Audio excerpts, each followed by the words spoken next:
Great, thanks, Angel. Hi, everyone. Welcome to the March 3rd, 2022 meeting of CB11's Environment, Open Space, and Parks Committee. My name is Jessica Elliott, and I'm the chair of the committee. This meeting is called to order at 6:35. Tonight, we are joined by District Manager Angel Muscane, the staff liaison to our committee. In order to conduct an efficient meeting, let's observe a few ground rules. No one may speak until granted the floor. CB11 members, if you have a question about board business or wish to make a motion, please raise your hand through Zoom. If you click the participants icon, the participants panel should appear and you should find the raised hand function there. If you still have technical difficulty, you may click the chat icon and relay your difficulty to the staff. The chat function should not be used for CB11 business or questions about agenda topics. All such remarks should be made on the record by raising your hand through Zoom. Chat should only be used to alert us to any technical difficulties you are having or to state in writing information like an email address that was already stated aloud on the record during the meeting. When a member is given the floor to speak, I will identify you and you can unmute yourself so that you can speak. Please keep your questions and comments succinct and germane to the discussion. Members of the public, if you have a question or comment about the subjects on the agenda, please raise your hand through Zoom and wait to be recognized. We will now take attendance by roll call. Good evening, everyone. When I call your name, members, please respond present. Diane Collier. Present. Jessica Elliott. Present. David Giordano. Present. Alonzo Johnson. Connie Lee. Present. Malik McCullough. Shirley Benya. Debbie Quinones. You're on mute. Natasha, thanks, Debbie. Natasha Rodriguez. Russell Schuler. Present. Michelle Wilcher Clement. Present, having a little technical difficulties. All right, we got you. We got you. Thank you, Michelle. And Jordan Wright. Present. You have quorum. Thank you, Angel. The agenda for tonight's meeting was distributed ahead of time by the board office and was posted online. If there's no objection, we will adopt the agenda as stated. Committee members, if you object to adopting the agenda, you may raise your hand through Zoom. Seeing no objections, the agenda for tonight's meeting is adopted. Meeting minutes from our last meeting were distributed to committee members ahead of time by the board office. If there is no objection, we will adopt the minutes from that meeting. Committee members, if you object to adopting the minutes, you may raise your hand through Zoom. Seeing no objections, the minutes from the last meeting are adopted. They will soon be available on the CB11 website. The minutes of tonight's meeting are being taken by myself. The first item on the agenda is announcements.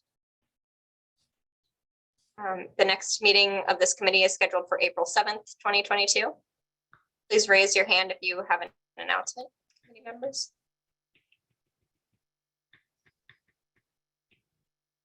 Go ahead, Angel. So it's our understanding that the open meetings law suspension is going to end on the 16th. So it's our expectation that we'll be going back to in-person meetings in April.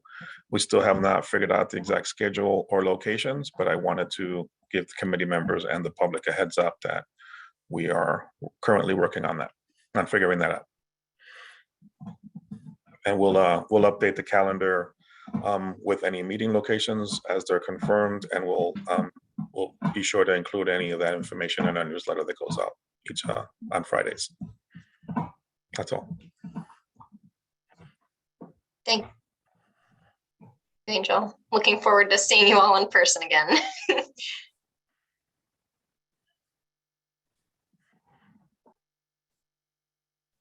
You're muted, Michelle. Oh, I didn't hear you acknowledge me, so I was waiting. No problem. Having technical difficulties. I apologize. I wanted to say that the Million Trees initiative is happening again, and I wanted to put in the chat that we can show our support for it by a little putting our name and submitting some words saying that, yes, we support this. It has happened since 2006 or 7. So it's been happening for over 8 years, but to really push it and to push it in our neighborhood, we have to speak up. I mean, there's 3,000 trees going to be placed in the Bronx in May, and with 2,200 bulbs from just one area. So why can't we also say we want to have all these trees, we want to have all these bulbs? So I'm going to put that in the chat as we continue. Thank you, Michelle. And if you recall from the full board meeting, this was something that Tricia Shiomura from VP Levine's office mentioned that they are trying to get through. So as we talk so much about environmental justice, I think this is a very important element of that, tree coverage, and affects heat in the neighborhood. So I don't see the link in the chat just yet, but as soon as she posts it, if everyone, feel free to use that link to support the initiative for our neighborhood. Thanks, Michelle. All right, we can move along to our informational updates. Do we have any city agencies joining us tonight that would like to give an update? Please raise your hand.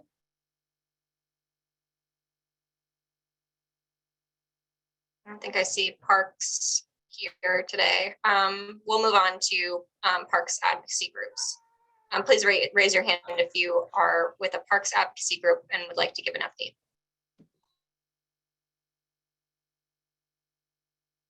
Hey, Jessica, it's Dave. Hey, David. Mary, we're going to get to you on the other community-based organizations, if that's okay. Thank you.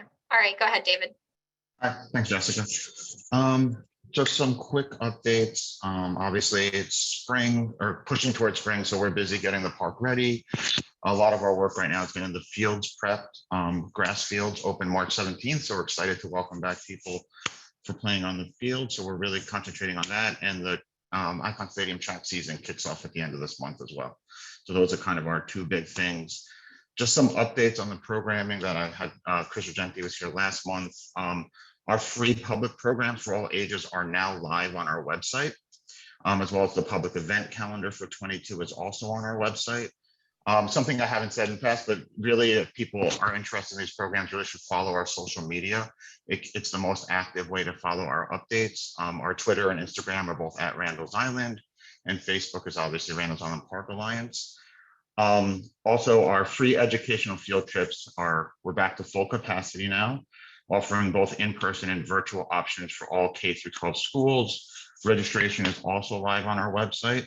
So we'd really appreciate anyone help us get the word out about these great educational opportunities with our waterfront stewardship program and edible education from our farm.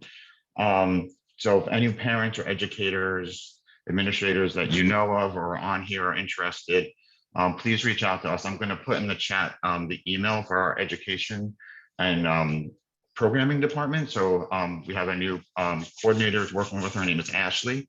So if you know people interested who'd want to bring their school out, a CBO, any organization, please do reach out. We'd love to have you out at the park. And that's kind of all I have for now. I don't know if there's any questions from anyone. Thank you, David. Are there any questions from the board? Any questions from the public? Please raise your hand. For Randall's Island Park Alliance.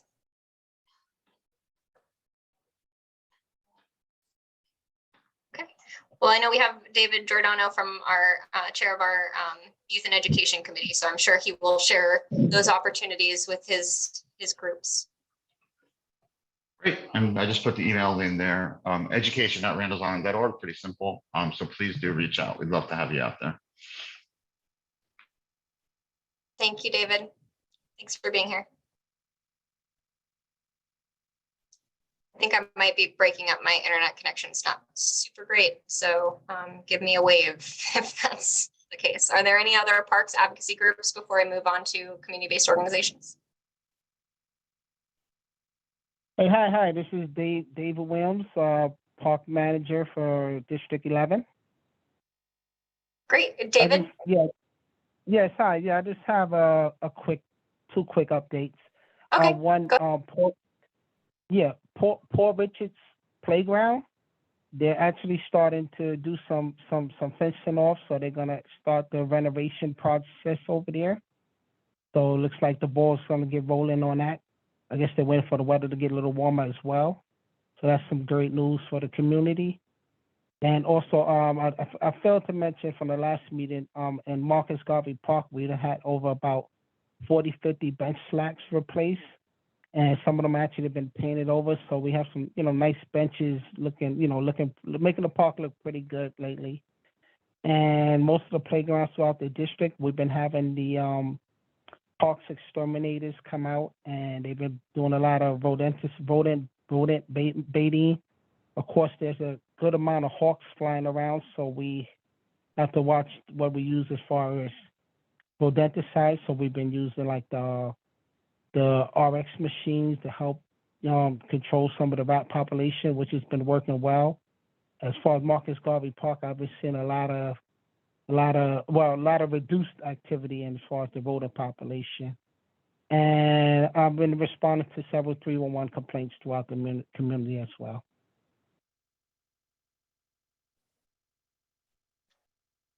Great. Thank you, David. Are there any questions from the board? Debbie? Hi, David. This is Debbie. I just wanted to request, if possible, some type of timeline on when they're going to remove the sign that talks about having an unaccompanied, an adult there without children, Mhm. and if the cobblestones are ever going to be replaced, because it seems like people are starting to continue to pick at them. And the final question is it possible to consider a paint job for the benches, because they're starting to get like rust on them? That sign can get cut down like immediately. I noticed you're talking about the sign in the far end of the park. I don't even know who put that up. That was not an official sign, so I don't know, someone overzealous put that sign up, but I did notice it. I could have one of my guys come tomorrow with some wire cutters and snip that right off, because it looked like it's sticking to some what you call zip ties. Is that the sign Yeah. you're talking about, correct? Yeah. Yes. I don't know who put that up, but that's not an authorized Parks Department sign. And the borough crews, they know about the cobblestones, so I don't know. They've been real busy downtown lately. Once the weather warm up, we're gonna take care of that for you. I think that's a feasible project, because the stones are still laying around, so it's not like they're missing. So we can, they know about the request. I just got to get them to get some time to get out there and work with me. And as far as painting the benches, yeah, that's something with shops as well. Thanks for letting me know your request. It's the first I'm hearing about that request, so I will put that in as well. The painters are pretty busy as well, but I'll make a note of that for you. I appreciate that. What I've been doing is trying to put any loose stones that I find by the entrance. So I'll just keep doing that, and hopefully we'll have enough cobblestones, because what I don't think works is just filling it with tile. And then I've been approached by an artist that wants to like fill the spaces with mosaics. He just wants to put tiles in there, and I'm trying to hold him off from doing that. So I'm hoping that we can get this done. Okay. Thanks, Debbie. Okay. And David, I know there's a lot of things going on and it's still warming up here, but I think we should be careful to say that there's work ongoing downtown, and that's why work can't be done in our neighborhood. I've heard Debbie make this request for like a year now. So I hope that the services are being provided equitably across the whole Manhattan. So hope that these concerns can be taken care of expeditiously. Connie? Sure, no problem. Okay. Hi, I just want to inquire about the sign for the Drummers Circle in Marcus Garvey Park. Yes, that request has been submitted 2 months ago, and I'm waiting for it as well. But the request is in. I'll double check on that as well. Okay, the request has been in for over a year. And we spent all last summer without a sign on the drummer circle. So in all fairness to the community, that's a culturally significant site. So that sign really needs to be put up. Thank you, I appreciate it. No problem. Thank you, Connie. Any other questions from the board for the Department of Parks and Recreation? Any questions from the public? Okay, I see one hand raised. Tony Shaw, please feel free to unmute yourself.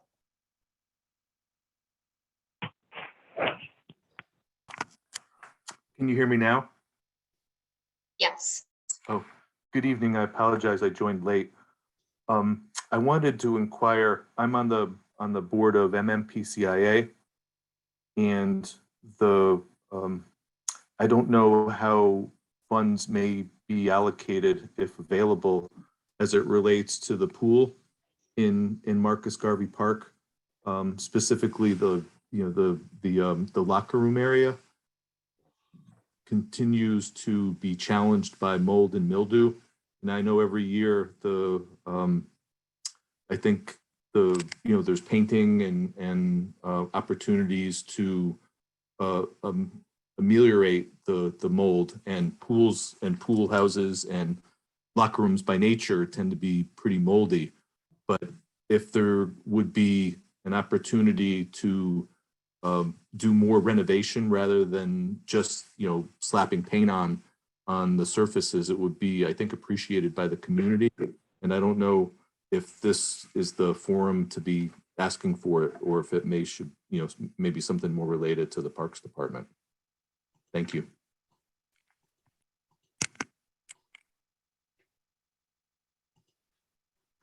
David, do you have any comment on that? I believe that is under your jurisdiction. Yeah, I mean, it's a good point, and I know it has been addressed in the past. The pool department, they have their own units that handle those projects. I can always forward information and get back on that, but there has been addressed in the past. That's not my expertise, but I will look into it for you with no problem. Thank you. I appreciate that. And again, from my perspective, it's definitely usable. And I very much appreciate living in the community where I have such a nice pool very, very close by.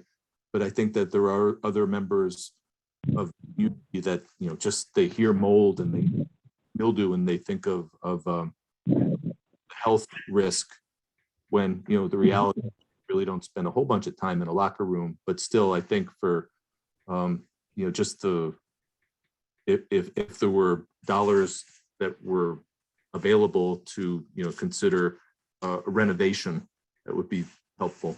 Thanks again. Thank you, Tony. Okay. Any other No questions from the public?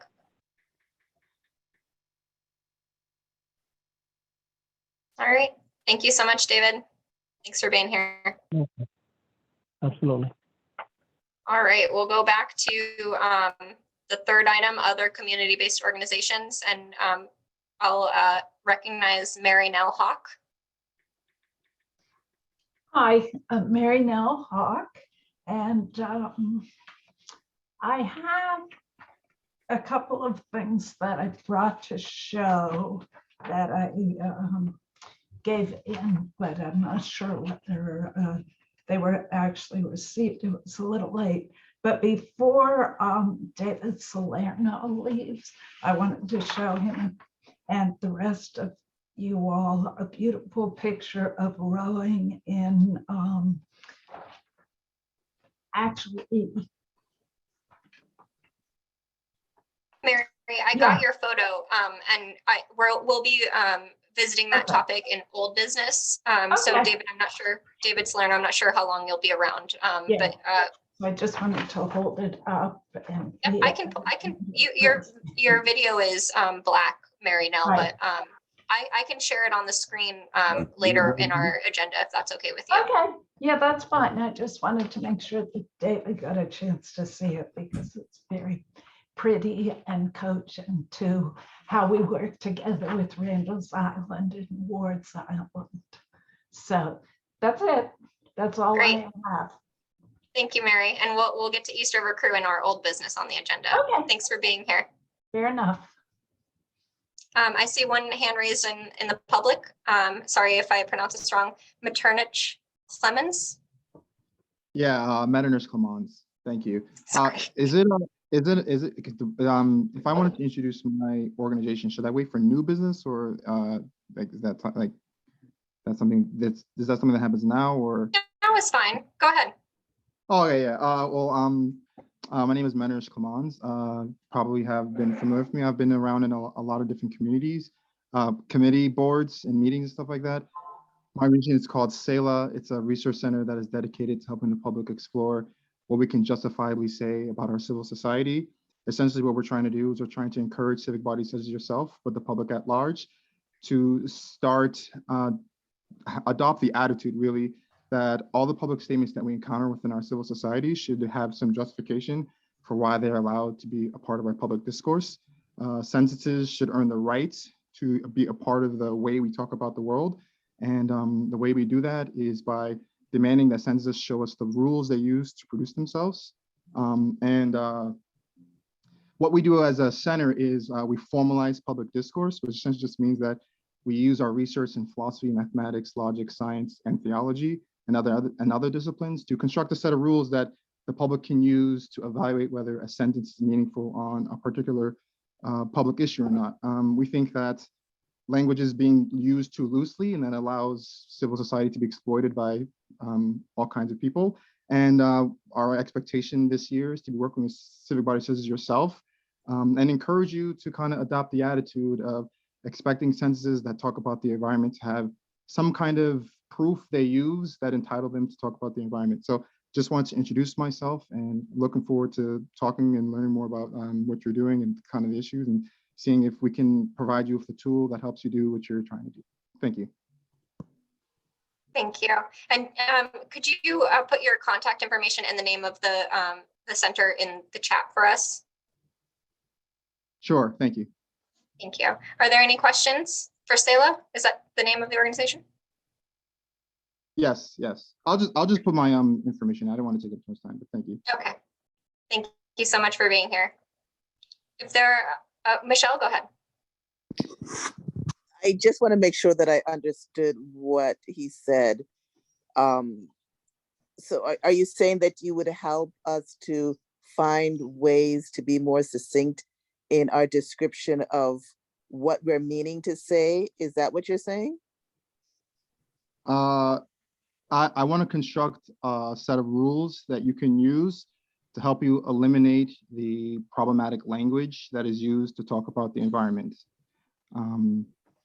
Yeah, that's essentially like the goal. But in order for that to happen, we kind of have to encourage you to adopt the attitude that if a sentence doesn't show you the rules it uses to produce itself, then the sentence is not meaningful. Because we think that a lot of problems with the environment stem from certain kinds of sentences.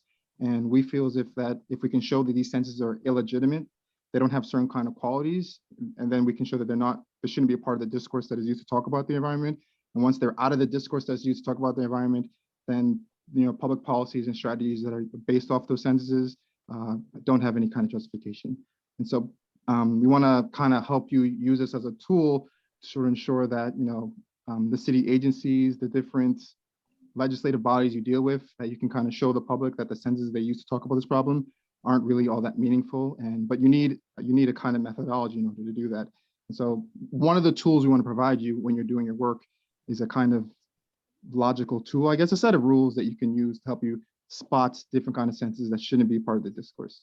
Hopefully it's a much, but hopefully we can kind of like learn more about each other as the year goes on. I don't know, does that kind of help a little bit or? No. I understand. Standardize the language so that instead of how people were saying climate change,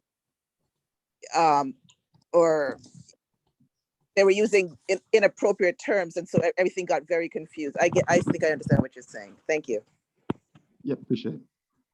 Great, and we're going to have some discussions later on in the meeting about our goals and accomplishments, in which we'll talk about upcoming events that we're planning.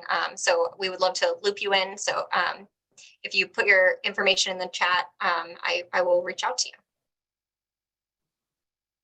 Thank you. Thank you. All right. If there are no other city agencies, park advocacy groups, or community-based organizations that would like to give an update, David, go ahead. I'm sorry, I forgot one thing in my update. We did want to invite everyone on the board, the community board. Randallstown Park Lunch is having our gala on March 9th, I believe. And it's an online video that we're showing, and it's just kind of talking about a couple honorees, Courtney Hall and Ricardo Zarita. So we wanted to invite the community board to come and join us. There's no cost, it's free. It's just kind of a celebration of the organization, and we wanted you to be there. So I'm going to put that in the chat as well, and we'd love to have you join us on March 9th. Perfect. Thank you for sharing. All right. I think we can move on, Angel, to our presentations and discussions.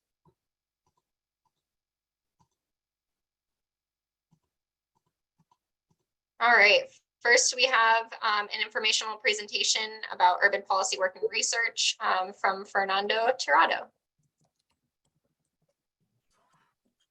Good afternoon, everyone. Good afternoon, board members, and to the district manager.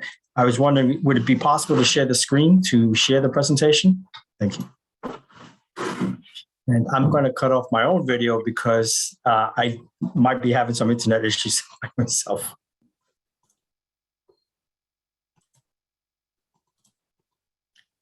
So I want to preface this by saying this was a joint project between myself and my colleague at the time, Kara Corrigan, regarding the Harlem River waterfront.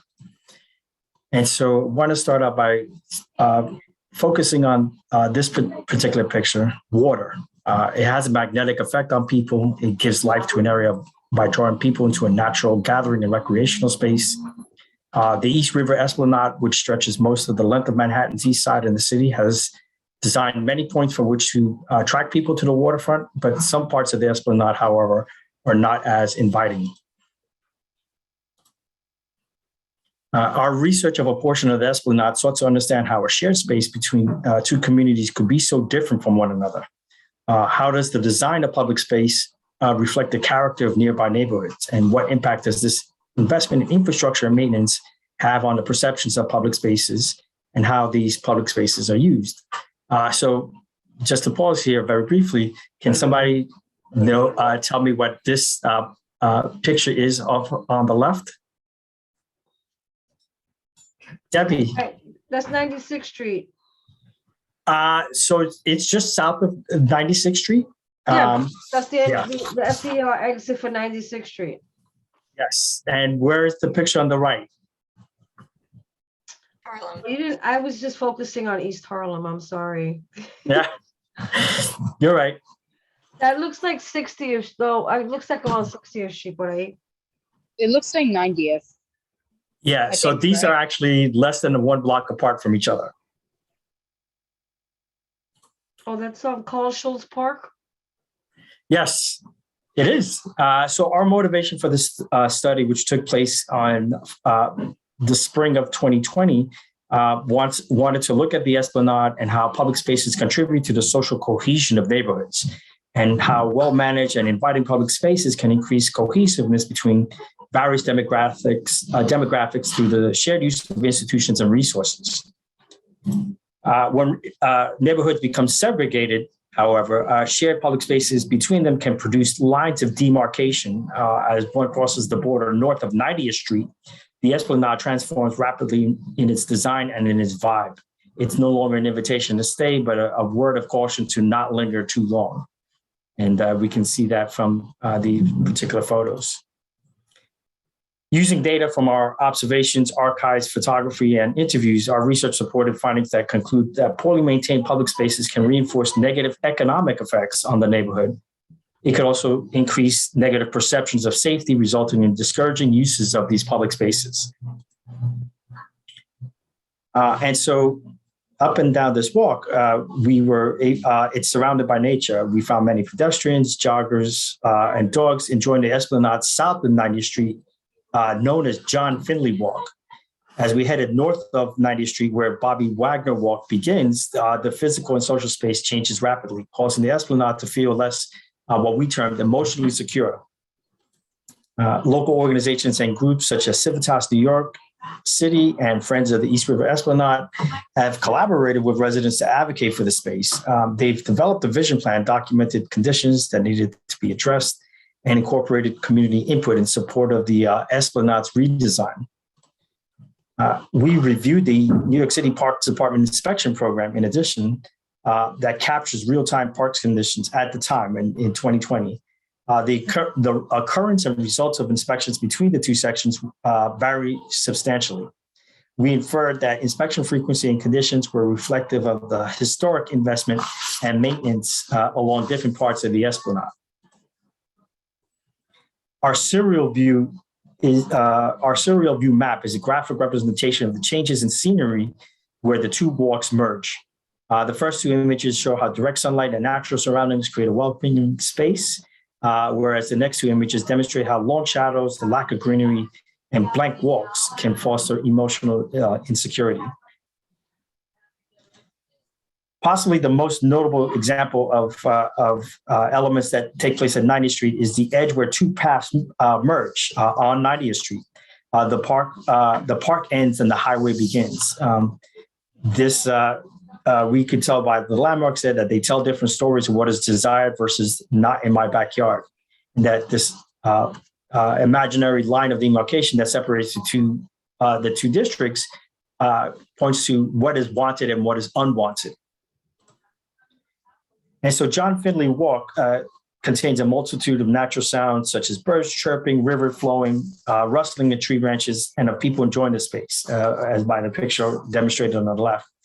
All of this comes to an abrupt end at Bobby Wagner Walk. Road noise from the highway, the noise from the ferry engines and adjacent generators obnoxiously overwhelm the senses.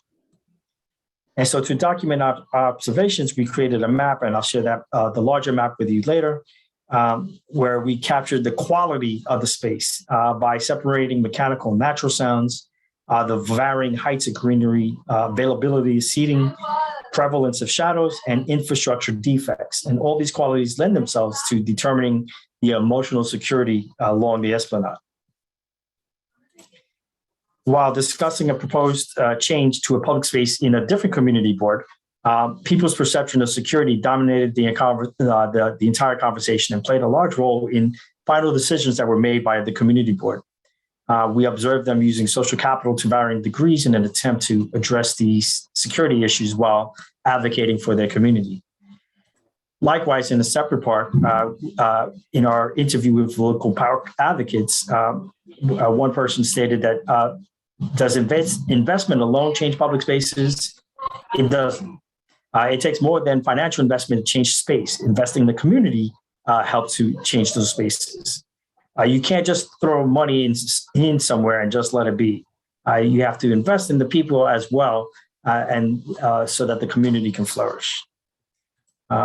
She prefaced that, or she ended her statement by saying that she remarked how she was appalled at how differences of how parks visioning takes place in different neighborhoods. Literally, in her community, they had to bend over backwards to get the type of commitment from the Parks Department. But she complained that at visioning in different zip codes, people did not have to go through the same amount of hoops that she went through. And that money was more easily given for requests that didn't even have community participation. And so our analysis and findings leads us to evaluate our main question when we were researching this. Do the perceptions or personal experiences of neighborhoods shape our original question? Do geopolitical boundaries, such as zip codes, neighborhood names, or racial demographics, automatically determine whether public spaces reflect the neighborhood's character? And although our research was limited by both the length of time and constraints imposed by the pandemic, we observed a distinct boundary on the Esplanade. And this is just an example of what happens on 90th Street, looking down at the tiles. When community cohesion and financial investment influence perceptions of space and its use, the boundary at 90th Street clearly delineates where long-term investment and community priorities have or haven't taken place over the years. And so to examine future research and policy recommendations, neighborhoods with economic advantages are able to mobilize resources that have few set rules for equitable participation, procedure, and outcomes. But the lack of establishing and enforcing policy on investment in infrastructure improvements and maintenance can lead to negative perceptions of public spaces. And this could contribute to feelings of insecurity in neighborhoods with less economic advantages. So in future studies, it would be interesting to uncover instances where policy and investment establish new positive perceptions of low-income neighborhoods. That was our recommendation. What characteristics of policy and investment lead to the success of these neighborhoods and can be translated for future neighborhood revitalization? And so we conclude in our research that that investment or lack thereof can create boundaries between neighborhoods. And while we originally defined investment as infrastructure improvements, maintenance, and usage, we uncovered that investment in people may be the most significant investment of all. And so that is the presentation portion. I want to share the map that my colleague and I created to show how public space design also impacts on its neighborhood. And I want to start here in the bottom about the East River Esplanade and Manhattan and Upper East Side, starting with Manhattan Community Board 8. And so the blue dots here represent a dominance of natural sound over mechanical sounds. We also have the darker green, smaller bubbles representing trees that are over 6 feet tall. And these boxes over here represent how calm someplace was felt based on watching people using spaces. These small yellow dots, which are a little hard to see here, represent seating that is available for the public. And we also measured how many people were sitting at these spots. While these little red squares represent defects, something that was wrong with some part of park's infrastructure. And we included these pictures here to show that this wasn't just like us putting images in the map. These are actual usages of space. And so as you navigate northwards of 87th Street along John Finley Walk, and you come to what we call this line of demarcation at 90th Street, where the park becomes at street level with the highway, and the ferry entrance is there. And across the street, you have the asphalt green main building. You see that the prevalence of these blue dots disappears almost immediately because the road noise, generator noise, engine noise from the ferry dominates the space. You will also notice that north of 90th Street, you begin to see a lot of these red dots, these infrastructure issues that pop up everywhere. And that there's a prevalence of these light green dots. I know if I zoom in here, you'll be able to see it, where you have trees that are very short. They haven't matured yet. Some of them were withered. Some of them did not grow to full height. And as you navigate north, we start to see the impact as you start to approach 96th Street. You have these long shadows as cast by the 91st Street overpass, the blank walls generating the noise, the diminishing of seating, and these large towers casting shadows. Now, we realized that we stopped at 93rd Street, but that this trend actually continued pretty much all the way up to 116th Street, where at the time there was a fence that cut off any pedestrian access from 116th Street to 125th Street. But we could observe through the fence that these red dots, these infrastructure issues were dominant, that small trees were dominant, that the sounds of mechanical noises were dominant, that that these shadows, for instance, from the housing project along 102nd Street and the highway, they cast these shadows on the walk.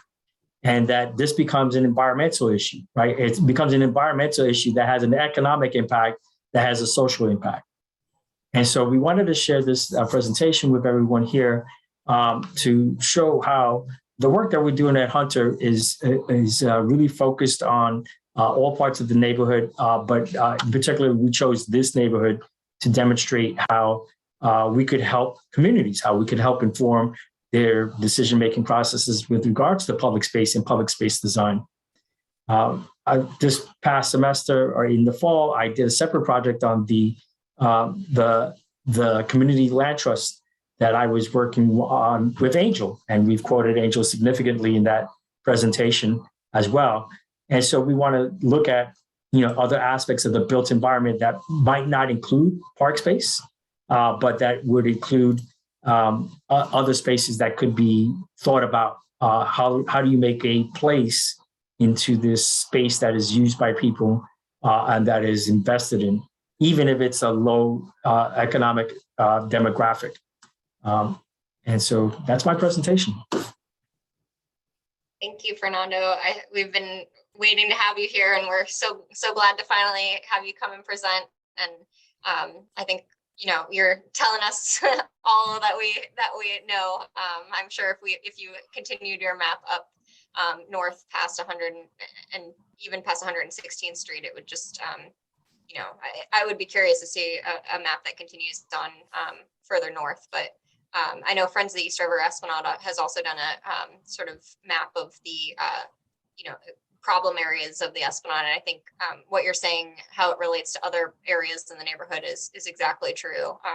We wanted to go. Yeah, we wanted to go north, but at the time there was the entire area was fenced off, and so we couldn't continue with our mapping. Yeah, thank you so much for sharing. And we have a number of things, if you'd like to stick around for our goals and accomplishments, we'd love to plug you in some way. But first, are there any questions from the board for Fernando? Just raise your hand.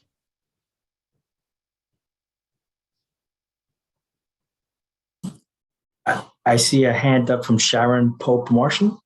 We'll go to Sharon. Go ahead, Sharon. Oh. Thank you, Jessica.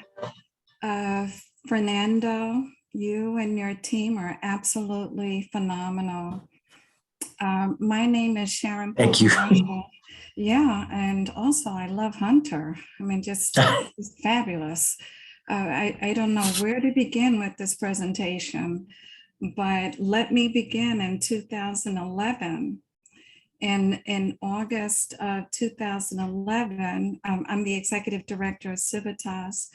I wrote an article for the Civitas newsletter that is distributed on the Upper East Side as well as El Barrio, East Harlem. The title of the article is "A Gaping Hole in New York City's Waterfront."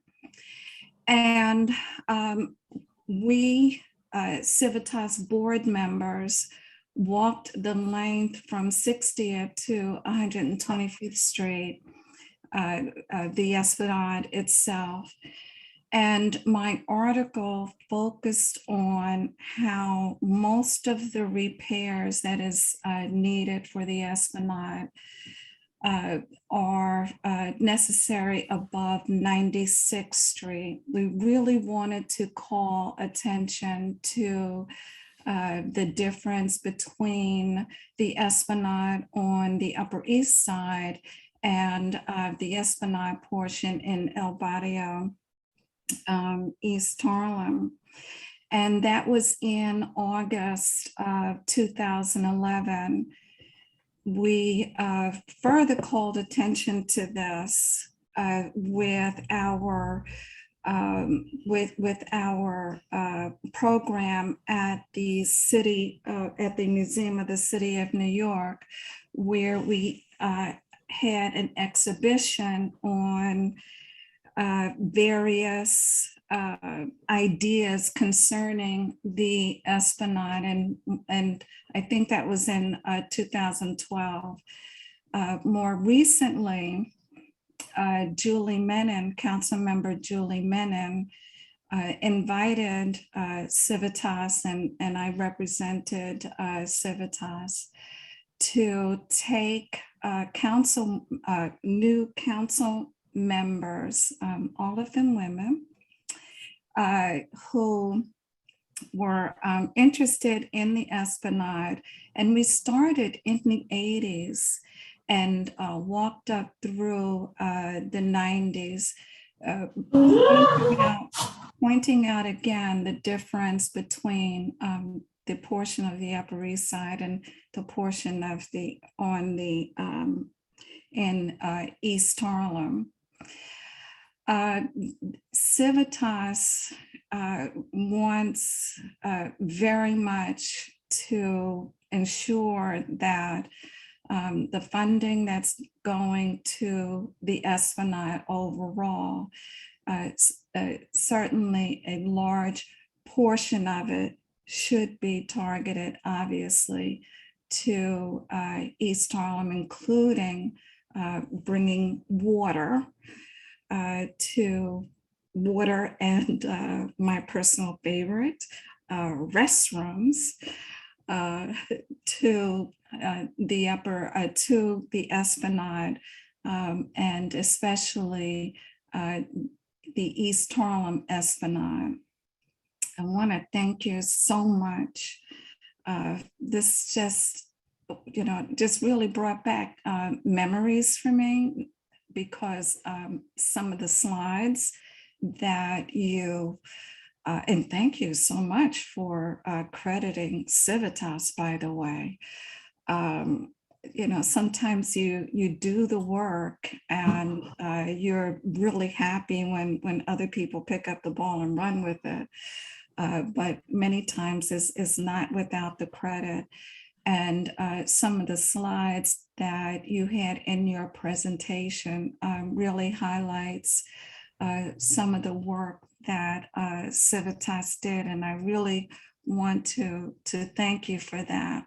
However, this is a long-term process, and this is the reason why I, began almost at the beginning for me, when I called attention in 2011 to the difference between the Upper East Side and and East Harlem.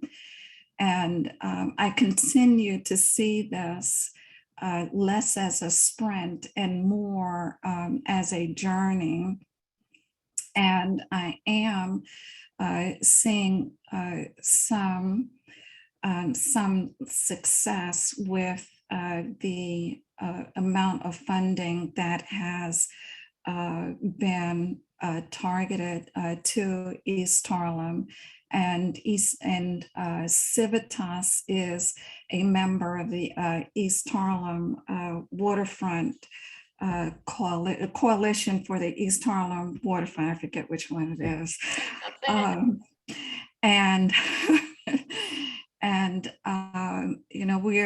We're continuing along with Community Board 11, and there are individuals who are on Community Board 11 that have advocated for the East Harlem waterfront long before 2011, and they're on this Zoom call right now. But I just wanted to thank you so much for your presentation, and would love for you to share this presentation with the East Harlem Coalition, by the way. And thank you and thank you to Community Board 11's Waterfront Committee for your patience and indulgence and listening to my remarks. Thank you so much. Thank you, Sharon. You're welcome. I just want to let folks know that I am sort of focusing on CD11 because I've had family and friends that are still in East Harlem. My relationship to East Harlem goes back all the way up to like 1975. And so I want to make myself available to how we could look at how to grow community resiliency. And growing community resiliency is really looking at how the intersection between environment, economics, and equity take place, and how can we change that, and where are the investments. So I'd be happy to present at your group. I'd be happy to come back and, if you wanted, let's say, facilitating a design charrette for the waterfront or any other type of activity, it would sort of be like a voluntary, informal practice or service. Thank you. Thank you so Fernando. much for your work. Thank you, Sharon. We have a lot of things for you to plug into, Fernando, and I think one of our goals and what's happening right now is uniting people who are all focused on these topics and community-based organizations, so that we can share resources and partner and really advocate for policy change and equitable investment in our neighborhood. So we will continue to ping you for all of these things. And if you're sticking around, like I said, we're talking about that actually today. So okay, yeah, I'll stick around. Great. Sure. Any other questions from the board or from the public? Please raise your hand. Okay.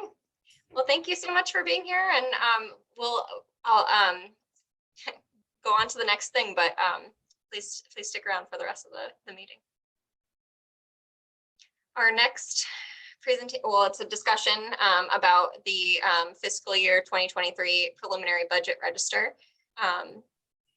Angel, I don't know if you want to give a sort of light introduction to that.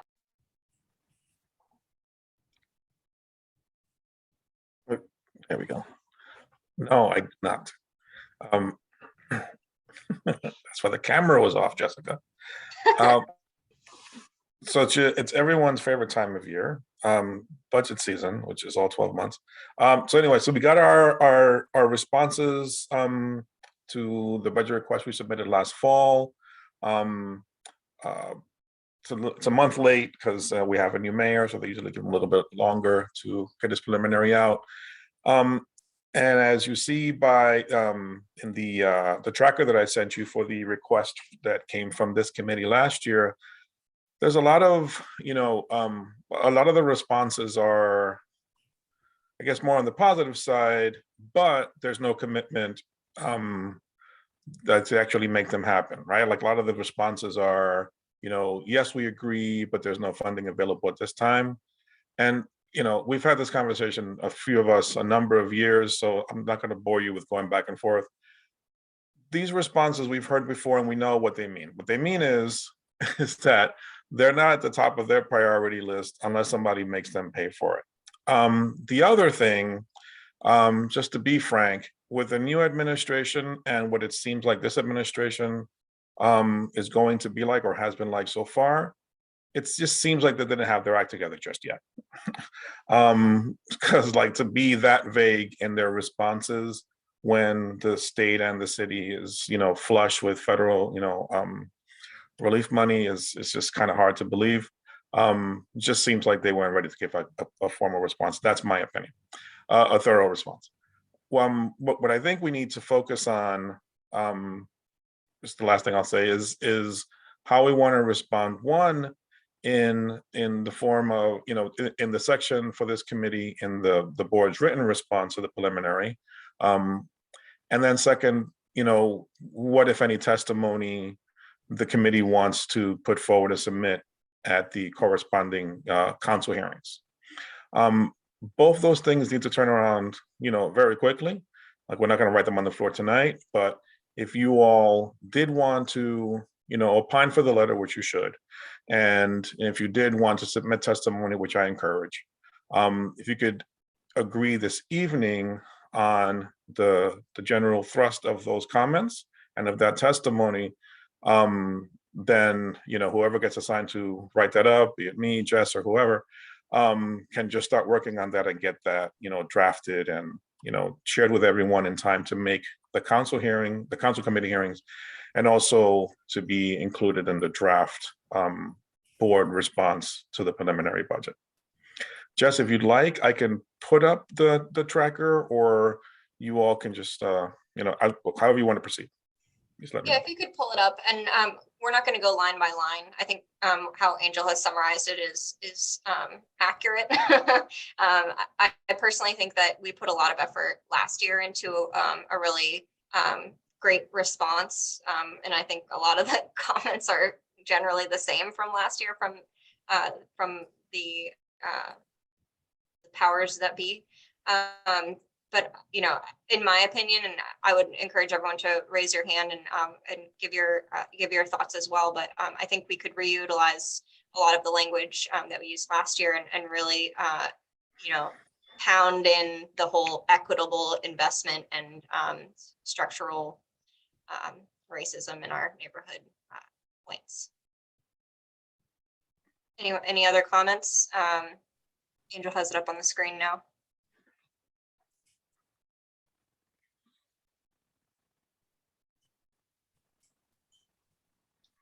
Go ahead, Debbie. I know this is a scary topic and it's one of those brain cell killer, right? Because it's just, here we go again. I think that it would make sense to, you don't have to go line by line. You could just say everything that Angel just said in a letter and put that in a testimony and just add at the end, like enough is enough. And this is just becoming a clear case of structural racism. And the one thing that will be interesting is that this is a budget / policy issue. This may be something that the policy committee of the community board can make a general statement of all of the statement of needs process, that it almost seems like an exercise in fertility, because it's just like we spend so much time filling in all these boxes and it's almost as if they have a rubber stamp response. The other thing that I would be willing to consider is that I work 2 blocks away from City Hall. And I, if I could swing it, I would be willing to give the testimony if my schedule allows.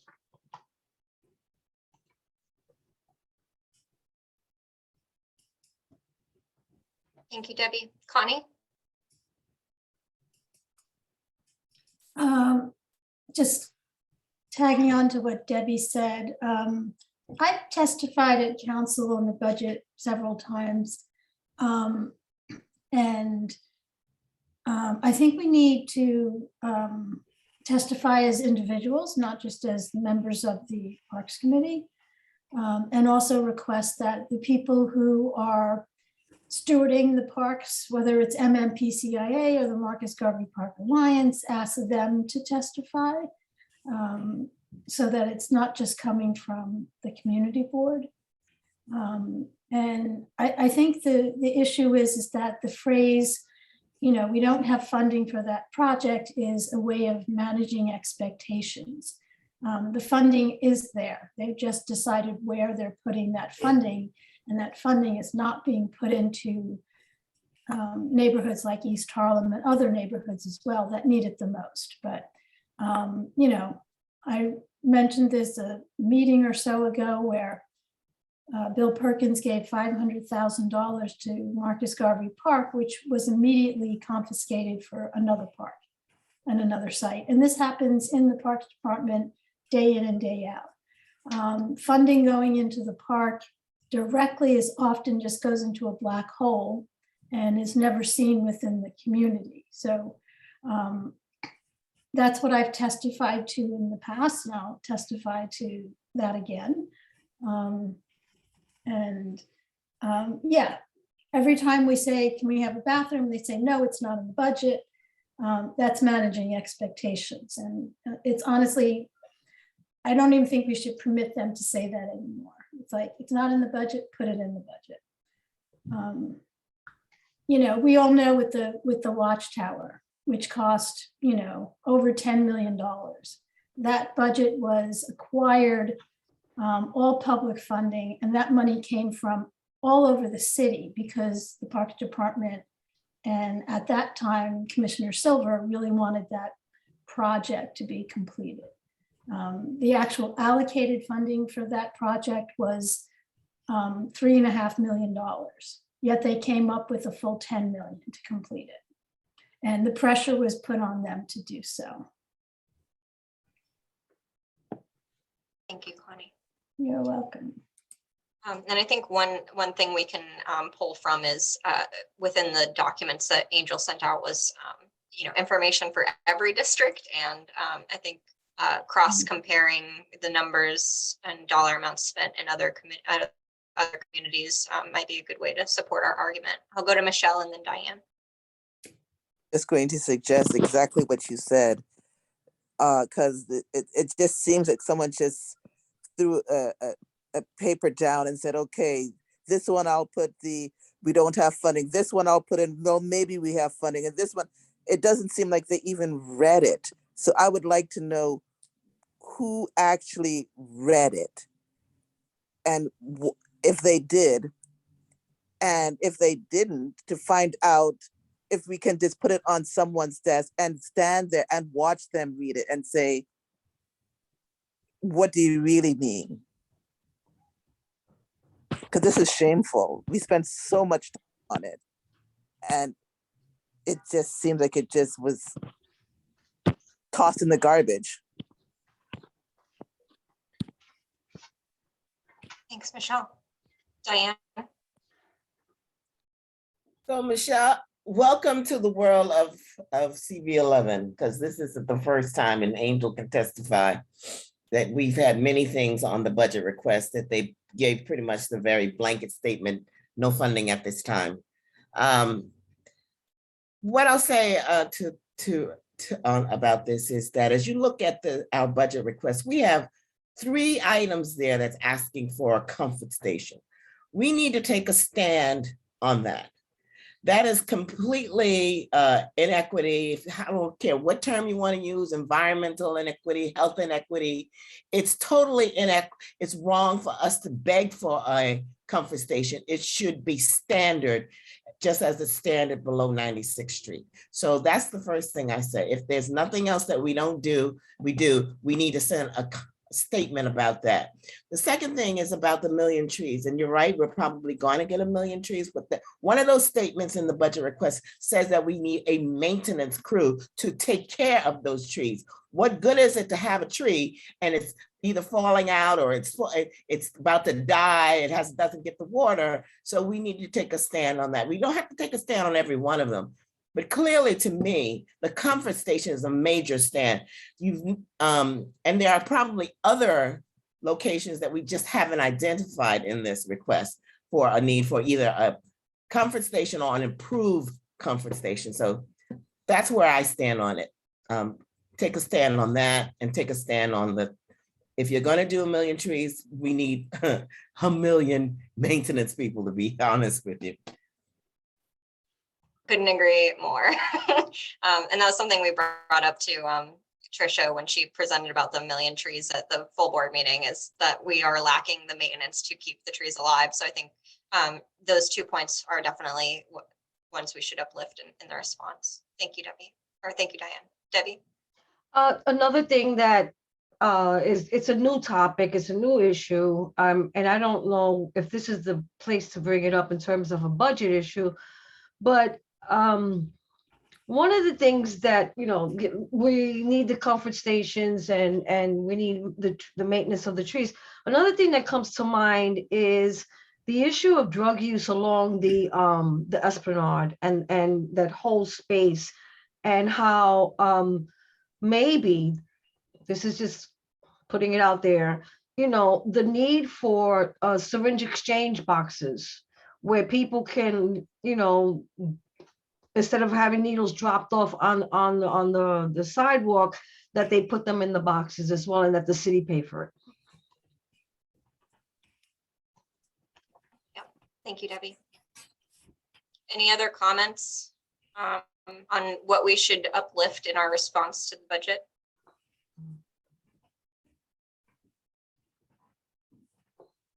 Okay, so it sounds like we want to, use all the work that we put into it last year, as we do every year, and sort of build off of that to specifically call out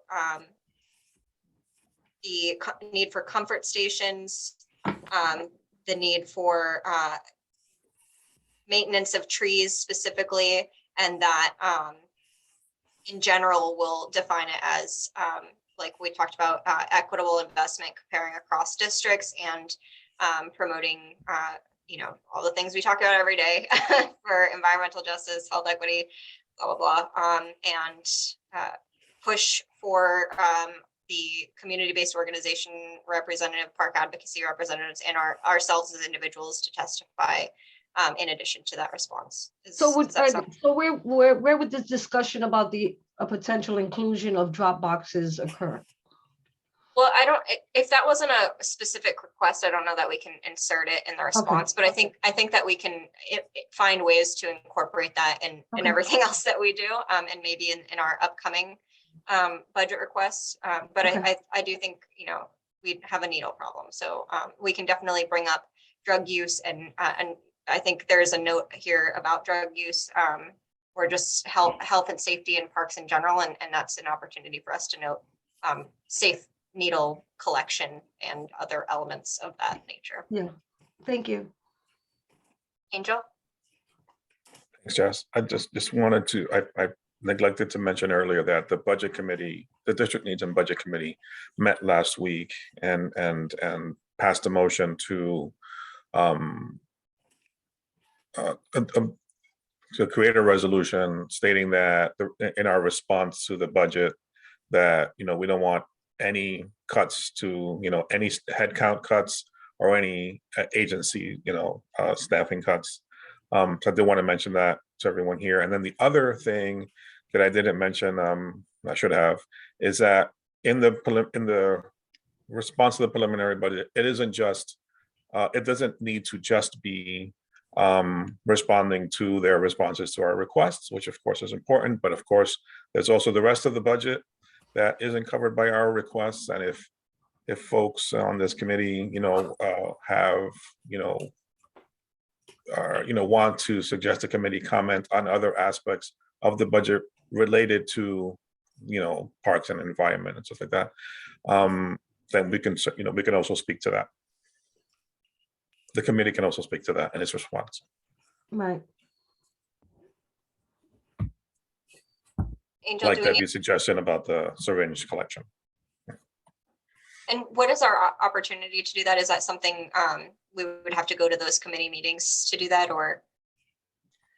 I was referring to like in the response to the preliminary. So we could say, both, we have this opinion about the mayor's budget generally as it relates to the subject area of our committee, then specifically about these budget requests.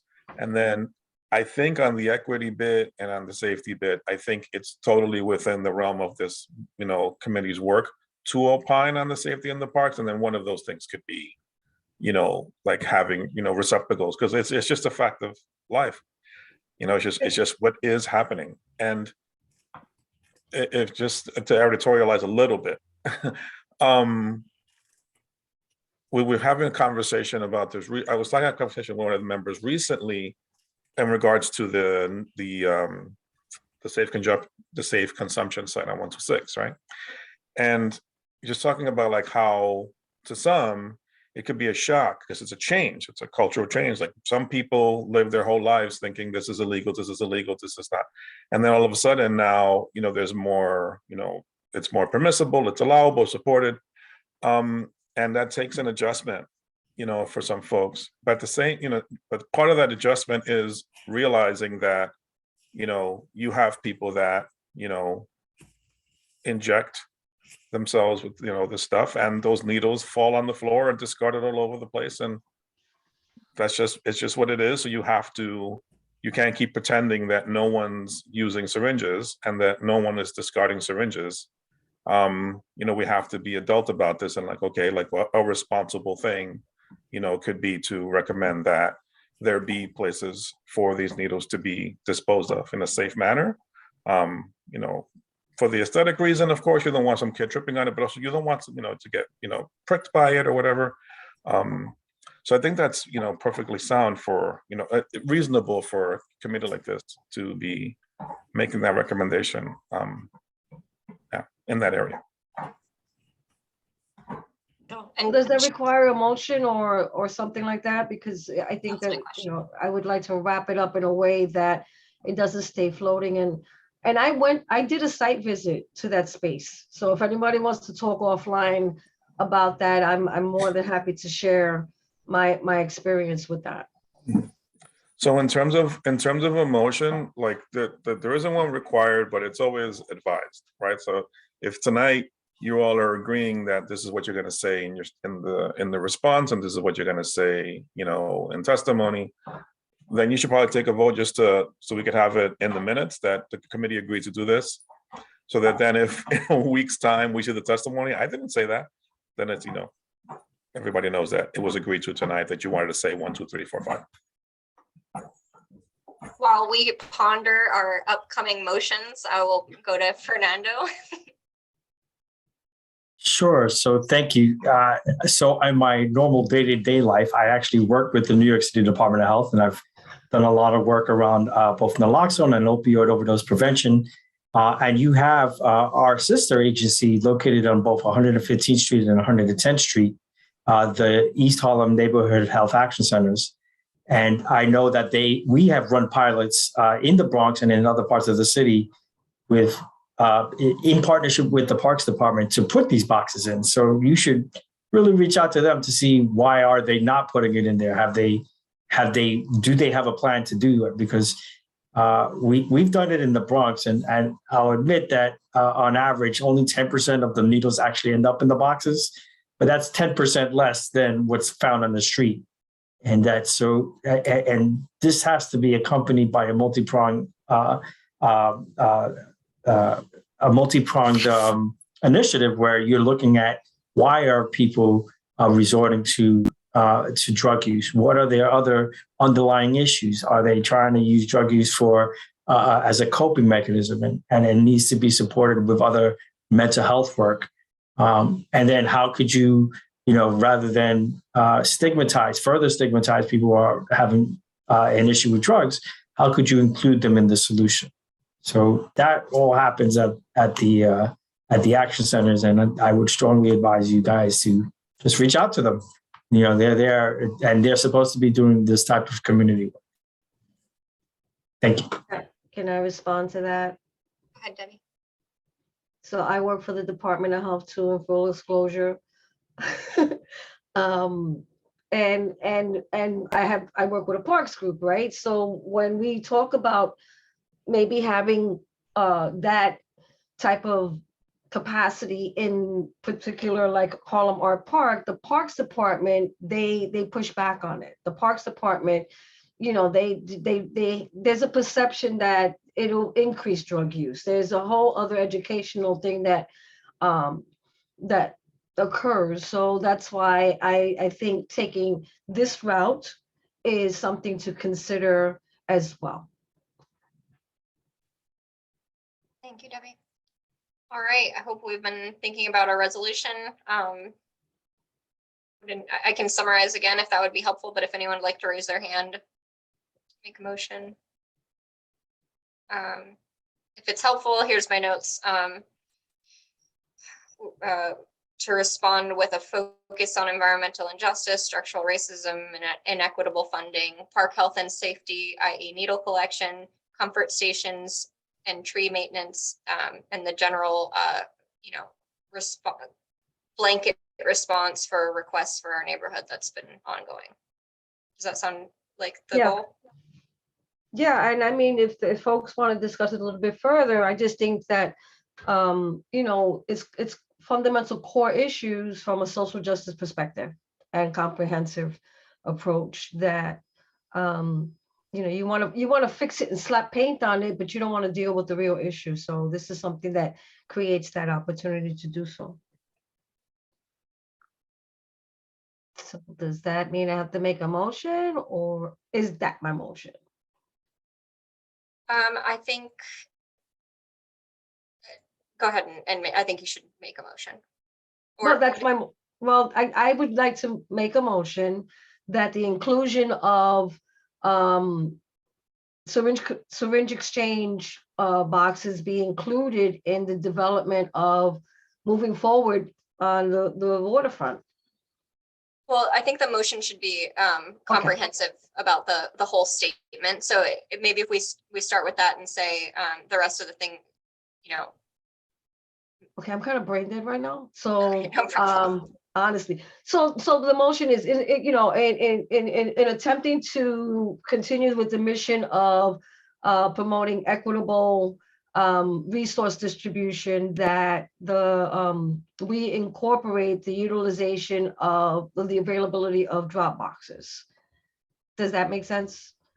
Or maybe Yeah, I've been writing too much. But then we should include also everything else. So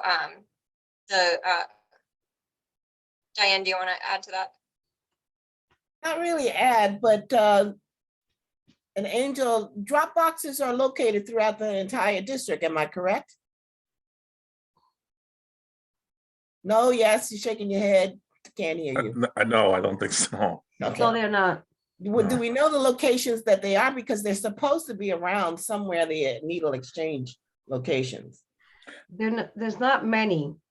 No, my understanding was Nairi had a van and they were collecting some. I'm sorry? I may not have the full understanding, but the last I was aware is Nairi had a van and that was collecting needles. Like they had like a drop-off thing. And there might have been a location or two, but I don't know for sure, so I don't want to say yes. Right, I'm not really clear on the whole drop-off locations or how they're doing it, but what Angel just mentioned, I have heard about that van going around cleaning. We've heard from the safety, safe injection sites that they say that they go around and clean these sites. Debbie, you talking specifically waterfront? I think what I'm talking about is in particular the FDR, the FDR drive, you know, the Esplanade, because the sites, they have outreach teams. They have some sites that are available, but what I'm trying to communicate, maybe I'm not communicating it thoroughly, is the opportunity, because there's a lot of drug use on the FDR drive because of the lack of development. And now that there's development coming, I think that there should be that capacity for having boxes, drop boxes there, and the resources to pay for them and to have people pick them up. Yeah, and I think that's something we can include, but I don't think it should be the only thing, and I don't think we should focus it only on the Esplanade. I think we should make a blanket statement about the entire neighborhood and collection across the board, and you know, in general, focus in on just like safety and health in the parks. Okay, so in the interest of safety and equity, I think that we should, you know, support the resources for the increased capacity of drop boxes. I'm gonna voice my concern about that because there may be neighborhoods that don't want it. But if we support in general and then they have the resources, then you can have a further discussion on where it goes. Debbie, you know better than that. No, it's not that I'm not trying to slip something in. I'm just saying that this is something that's I'm not saying you're trying to slip anything else. I'm just saying that taking such a blanket statement without some additional input, perhaps from the health committee or even, I mean, with this whole thing about oversaturation in general in East Harlem, I'm not sure how that's going to weigh out. I'm just pointing that out. I hear what you're saying. There is, along with the oversaturation, is the oversaturation of needles. And it's not just the waterfront, it is the schools, it's all the other locations that we've heard about throughout time. I just don't know how to word it so that it's. Well, I will tell you that the greater Coalition of Harlem has come out in support of the site.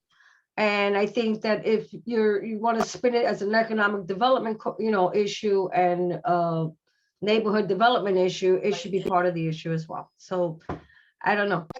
To help frame this, Angel, would you mind scrolling down a little bit? I just want to see where we mentioned park safety and Sure. Yeah, if you find it in there and then just add that to it. Well, we can't change this now. This was No, already no, I submitted, know. so, yeah.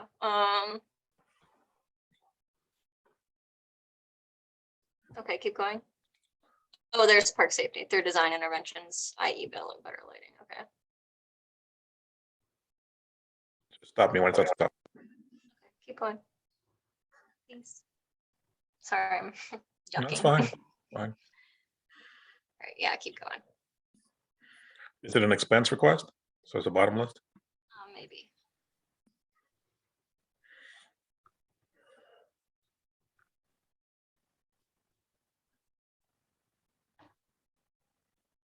I'm trying to see it myself. Yeah, I think the only one was on that first in the capital. Maybe there's.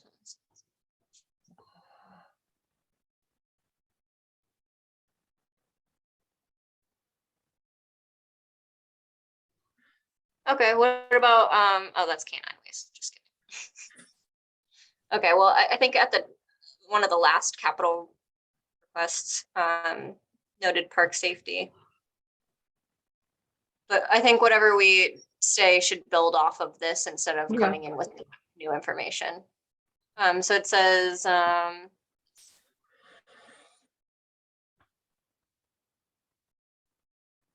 think it was further up. Sorry, Angel. No problem. Oh, maybe not. I'm not seeing it. Oh, is it? There's a first page. Maybe it's on the first page.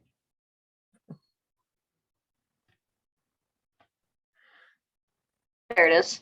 Right there. 2260. The old numbers, 160. I'll scroll over so you can get the full number. Yeah, there it is. Yeah, the bold ones is a new number. Okay. So I think we could just say, if we're going to talk about needle collection at all, that it should be in the vein of enhancing park safety through design interventions. So, we can note that as a possible method of promoting enhancing park safety. But I think our response should be more centered on overall. The larger scope. Yeah, the larger scope. Okay. Okay, I'm gonna summarize one more time, and if someone would like to make a motion and add or edit as you need it. So here's what I have. Committee is responding to the budget request or budget whatever this is with a focus on environmental injustice, structural racism, and inequitable funding, park health and safety, and i.e. needle collection, comfort stations, and tree maintenance, fundamental issues from a social justice perspective, and in general, negating these blanket responses year to year for non-funding. Does that sound like a good summary of what we talked about? Yeah. Someone like to make a motion? I make a motion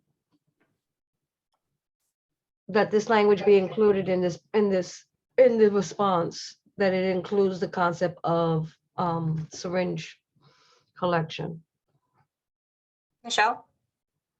I second that motion to include that language included. Wait, that didn't make sense. I second the motion to include that language. Great. Thank you all. Okay. Diane Collier, I abstain. abstain. Jessica Elliott, Yes. David Giordano. David. Yeah. Alonzo Johnson, Yes. Connie Lee, Yes. Malik McCullough, here. Shirley Pena is not here. Debbie Quinones, Yes. Natasha Rodriguez, Yes. Russell Schuler, Yes. Michelle Wiltshire Clement,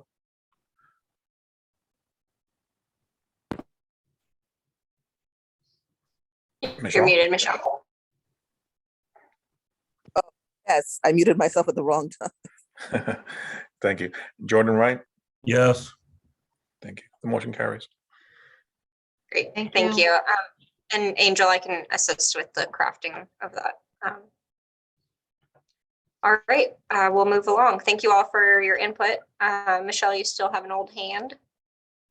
So our next items of business, first, we're going to revisit our request to support East River Crew based on their presentation last month. I know that on one version of the agenda, it mentioned that East River Crew would be presenting again, but there is no need for another presentation. I think we have all of the information that we need, and I can share, Mary, that photo that you sent.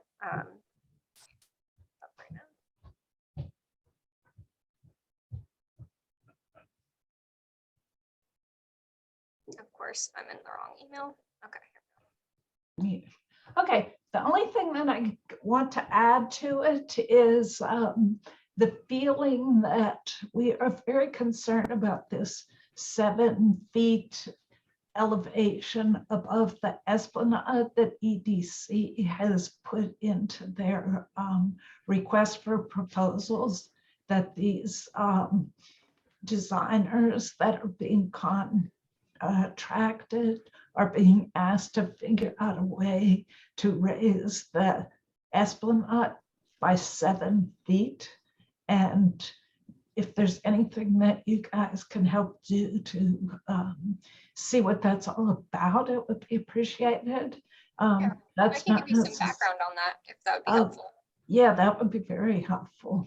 Yeah, so basically they're raising the esplanade as a sort of edge buffer for coastal resilience, so that in the case of a major storm event, that it will be tall enough to not allow large amounts of water into the neighborhood for flooding.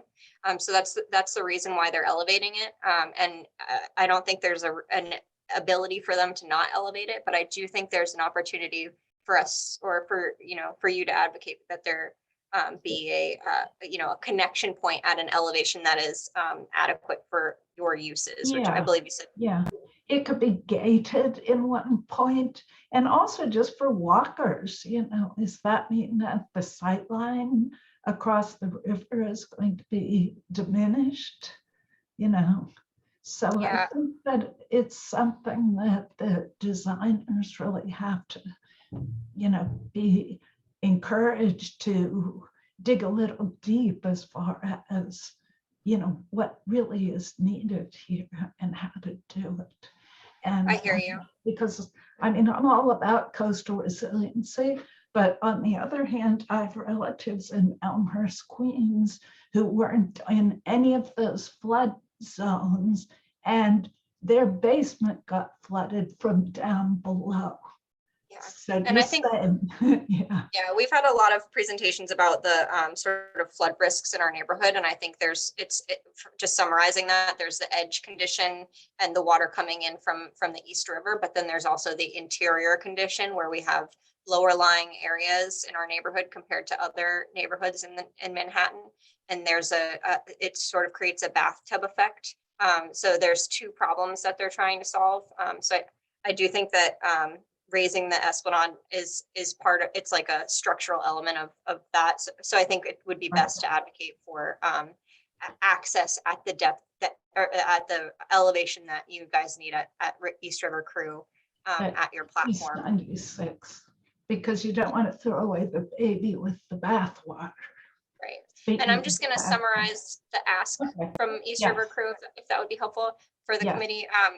From the email that I received from you all, East River Crew would like an endorsement by CB11 for the restoration of the boat launch at East 96th Street on the East River Esplanade, and its inclusion in the EDC/DPR master plan for East 94th Street to 107th Street, including 1, preservation or rebuilding of the platform on the water side of the railing to its current dimensions, 2, return or replace the customized gate in the railing created and installed by East River Crew. And Mary, if it would help, maybe I can add to number 1, what is the desired elevation of the boat launch? Well, the desired is what it is now. Existing, okay, and access to the existing platform at its current elevation. Right, because also Army Corps of Engineers, that platform, they control that anyway. So All right. So Yeah. I'm just changing the That's first right. point. Yeah, Preservation or rebuilding of the platform on the water side of the railing to its current dimensions and access to the platform at its current elevation. Does that sound good? perfect. Thank you. Thank you, And- Mary. Mary, And now, are there? thank you. I just want to say that I have been around since 1999, and my voice finally started to crack, but you two, and I mean Angel and Jessica, have done a really great job of leading this committee, and I'm very optimistic that real progress is going to happen in East Harlem. And so that's it. We all want to go home, and our home. Want to get out the popcorn. Okay, so thank you all. And And I'm just going to ask the committee if they have any questions before or Please. comments before we vote on a motion to however we would like to motion. Any questions, please raise your hand for Mary now. Would anyone like to make a motion? Michelle? I would like to make a motion for the East Crew with not just for what they have asked, but to make sure that if something does impede on it as it continues, as with the renovation of the Esplanade, to include any changes so that the East Crew can continue their process of including the crew and including any other people to come and be part of the crew so that it can continue on through in the future. Okay, so you're motioning to support the language that we just went over with the addition that if something in the larger plan does impact the boat launch, that there be a design integration to re-implement it. Correct. So I approve, and I would like the motion to, I would like the motion to happen. Okay, so we have a motion. Do we have a second? second, Second by Debbie.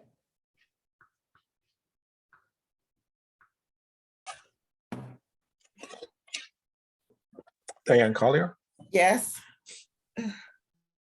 Jessica Elliott, Yes. David Giordano, Yes. Alonzo Johnson, Yes. Connie Lee, Yes. Malik McCullough is not here, Shirley Banya is not here, Debbie Quinones, Yes. Natasha Rodriguez, Yes. Russell Schuler, Yes. Michelle Wiltshire Clement, Yes. Jordan Wright. Yes. The motion carries. Thank you all. And thank you, Mary Nell, for coming back, being here. And And we'll can send you that letter send- to you as soon as it's crafted. thank you, thank you, thank you. Thank you. And so we have one more item on the agenda tonight, which I think is related to everything always. So if everyone would like to stay on, we're going to move into our goals and accomplishments. I can share my screen, Angel, if that's okay. Oh, but first, Mary Nell had mentioned this photo, so I'll share that as well. Share my screen. Okay, can you see my screen? Oh, nope. Can you see my screen? One of the two doesn't work very well, so.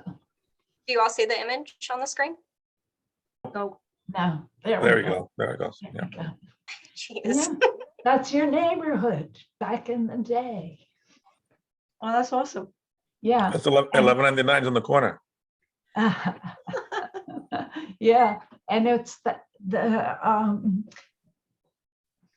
3rd Avenue L was the train that people would get off and then they'd go over to their prospective boathouses and get on the water. And a lot of these boathouses were built by neighborhood people. And of course, in those days, there wasn't as many regulations as now, but you know, it's not like East River Crew invented the idea. And I love the shade canopy on the one. You should add that to the community board website. That'd be great. Thank you so much for sharing that, Mary Nell. Yeah. All right, so we're going to go on to our goals and accomplishments. So we had talked last month about all of these different goals.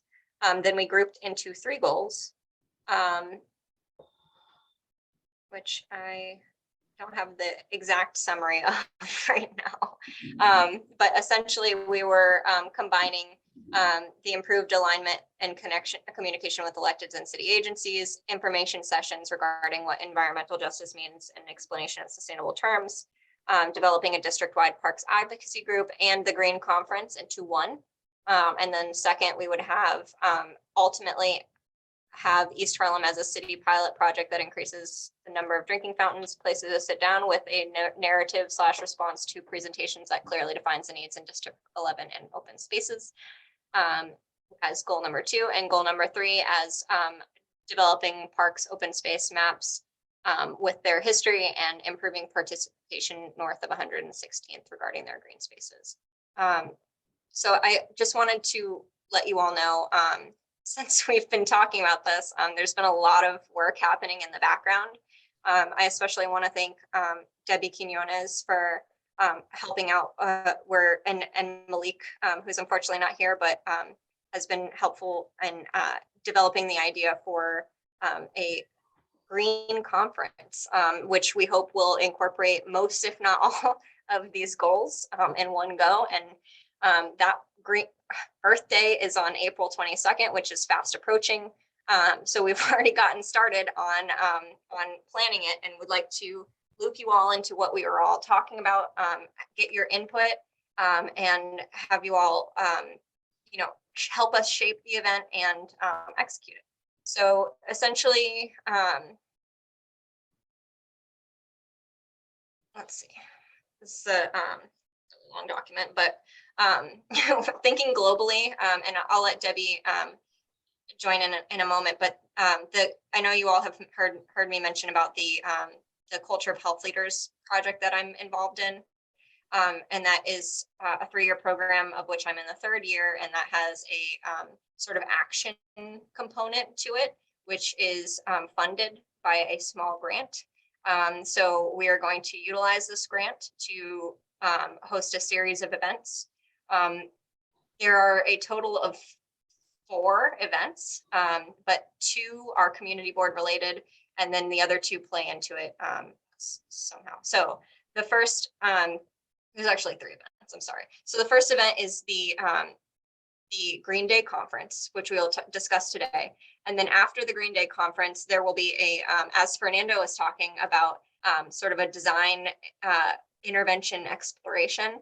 I'm hosting with my firm a joint collaboration with Star White House to do, after we hear from the Green Conference on Earth Day about all the things that the residents have to say, and all the presentations from city agencies and our community-based organizations, that there would be professionals in the built environment to study interventions that we can use to get community feedback.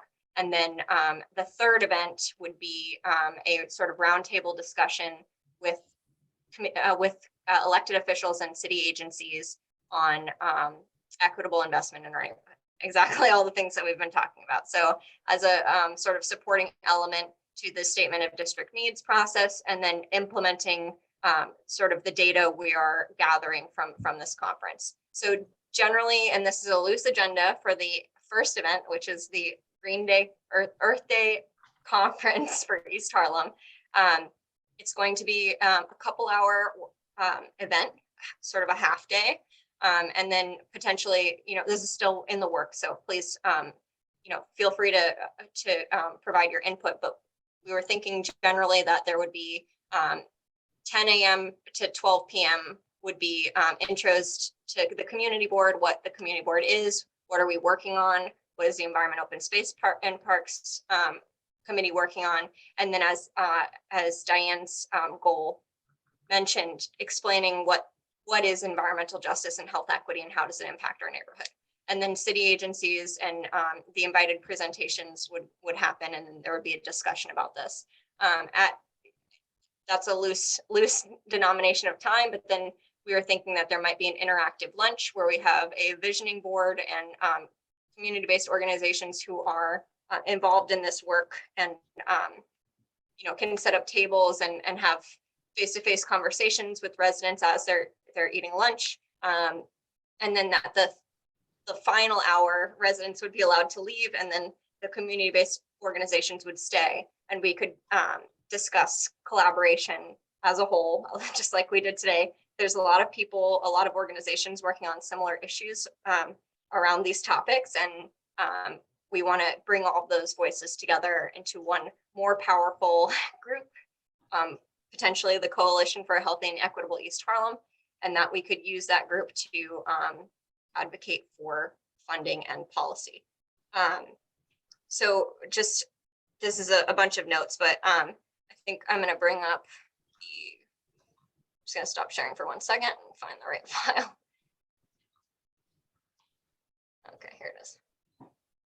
So before I get into the nuts and bolts, are there any comments so far on the overall framing of the event?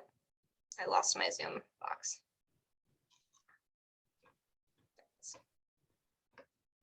Jessica, did you send that out to us earlier? Because I don't seem to find it. No, I haven't sent it out yet. So I will do that after this call. Yeah, because it was a little difficult for me to follow it on screen. That's why. Okay. Maybe you should, can you pull up the flyer that you did? Yeah, I'm going to do that now. Maybe it'll be easier for folks to see, because I think you went into the weeds on that.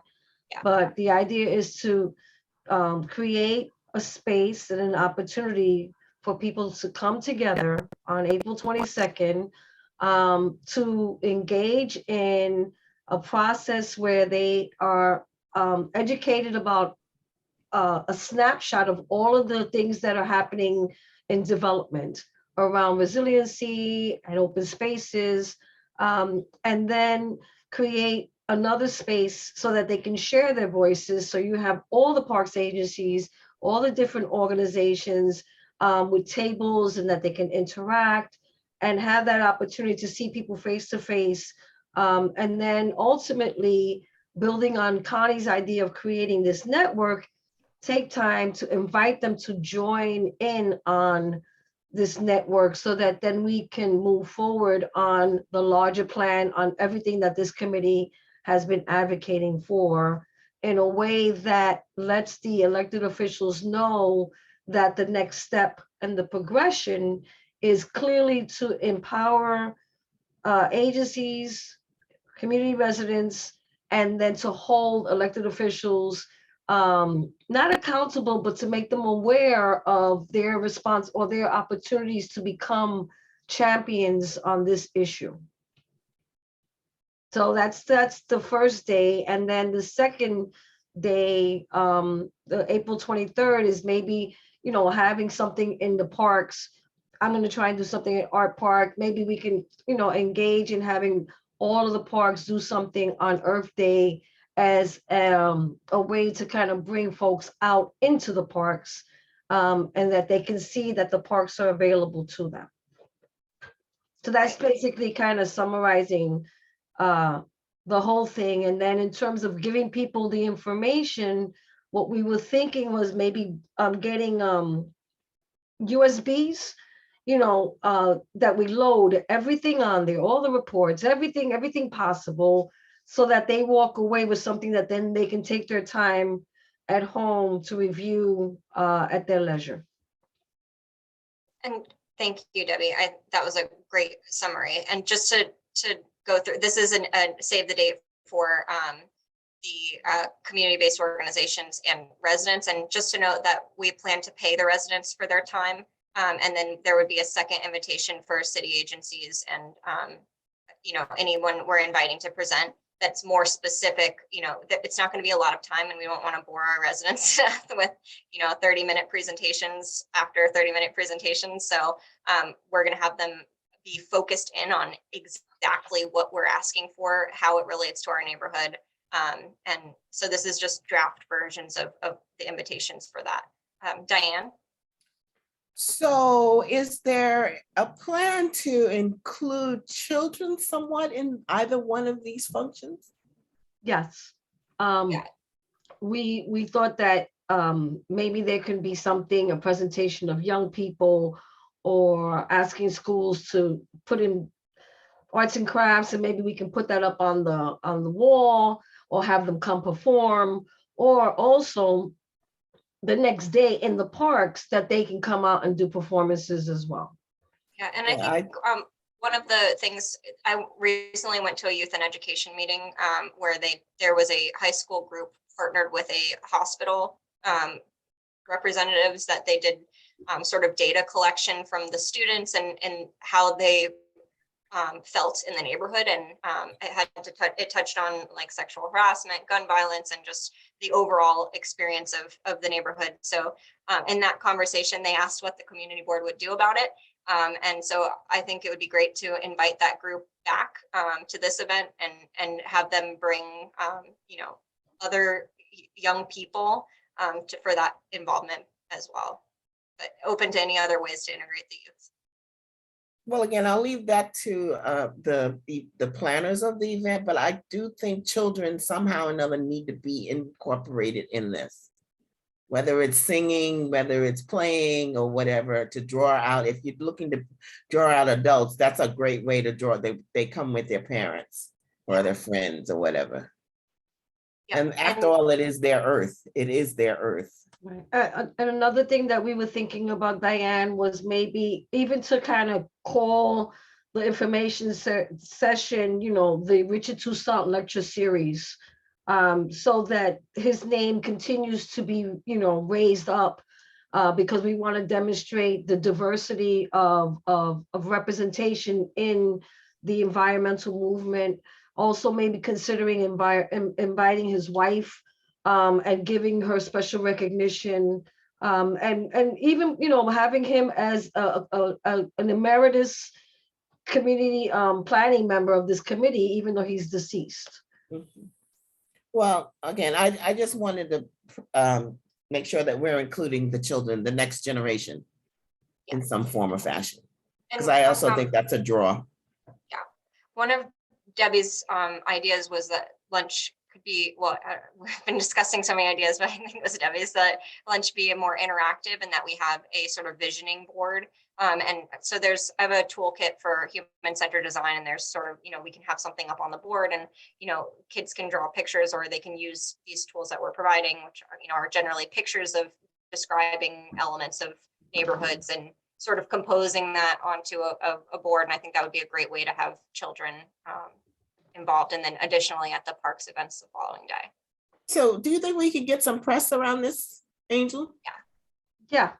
There's definitely an opportunity for that, because this is the first time that we're doing this.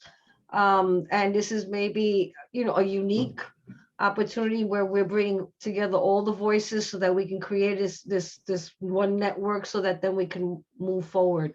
That's definitely part of the process where I put together a planning grid that talks about different roles. There's a work plan as well that has a section for media.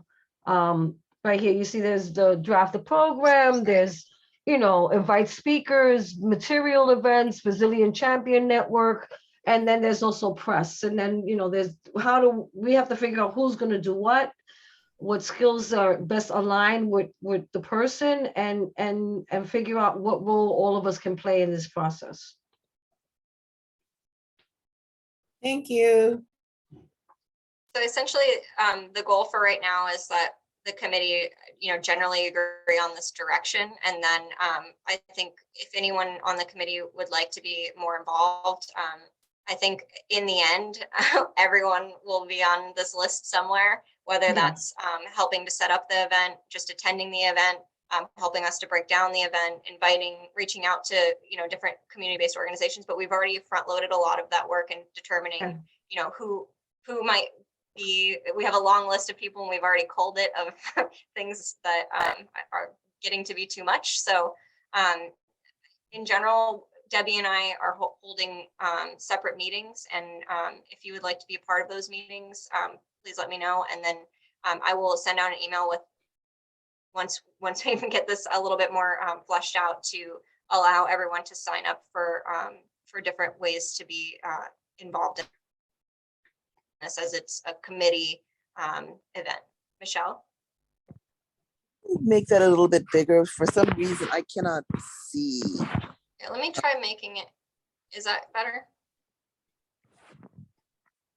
A little bit. Yes, thank you. I don't have a chance to really read it completely. You just muted yourself, Michelle. Okay, sorry about that. Is there a way, so this is, how many speakers do we know that we would like to come? And are the speakers something like, we had a group of individuals that came and spoke about how they're going to be making a line of, these were people from Canada, I can't remember their name, and how they were going to be bringing energy into the city. And they had photos to show how the size of what the wires would look like. And something like that would be very interactive to show the type of wire that it would be. And I'm thinking more so for, not necessarily just for adults, but children, something that is a hands-on, something that's visual, that we could see that this is going to be happening in our near future, as well as what's happening with Con Ed. And they were saying that, all of these things are going to be happening in such a near future. Well, show us what's going to be happening, and to have them do a presentation. Yeah, so I'm going to just walk through all the extensive list that we had, and be mindful that we're probably going to have 2 hours max with residents' attention span. So it just, from what we originally started out with, there was a presentation from the Army Corps of Engineers that they presented to CB1's Environmental Protection Committee. And they were talking more larger scale, but I think they can zoom it into our neighborhood. And I think when we have these people come present, they're probably only going to have about 15 minutes. So we're not going to be able to do like, ooh, this is the whole extreme plan. It's in general, very briefly, what's the big plan, but then the rest of the presentation is what is the impact in our neighborhood, so that it's productive. So then the same, the New York City Comprehensive Waterfront Plan was another suggestion. We talked about removing the Where We Live plan because it's more housing focused. And I think if we have an event like this, and then we want to do another one in the future for housing, or for economic development, or for something like what you're talking about with energy, I think that would be a good place. We could plan for that in the future, but I think the goal for this one is more about just environmental justice and health equity. So focusing in on like resiliency issues and the sort of tree coverage, heat issues, asthma, more would be helpful. The environmental justice for all plan would be a great one. NYCHA had their cloudburst resiliency projects, all of the waterfront projects, the Million Tree Initiative, maybe the federal state infrastructure plan, and the presentation we had tonight from Fernando. So we have a long list, and I think honestly it's too long. So if we consider that, maybe each presentation gets 15 minutes, that maybe we have a max of 4 or 5. But the other thought was that Star Whitehouse, who has come to our committee to present on the vision for a resilient East Harlem, could also be another instance. Connie?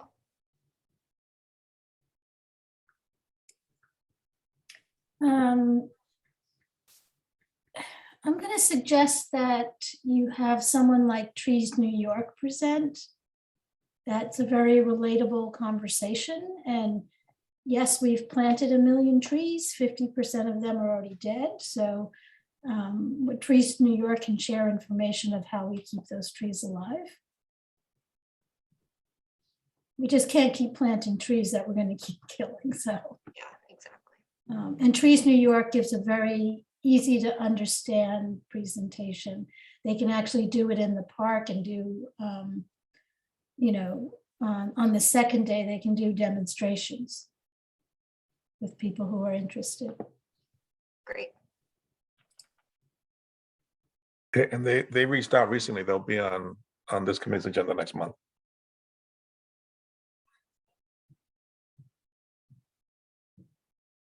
Sorry, I'm having problems with my mouse.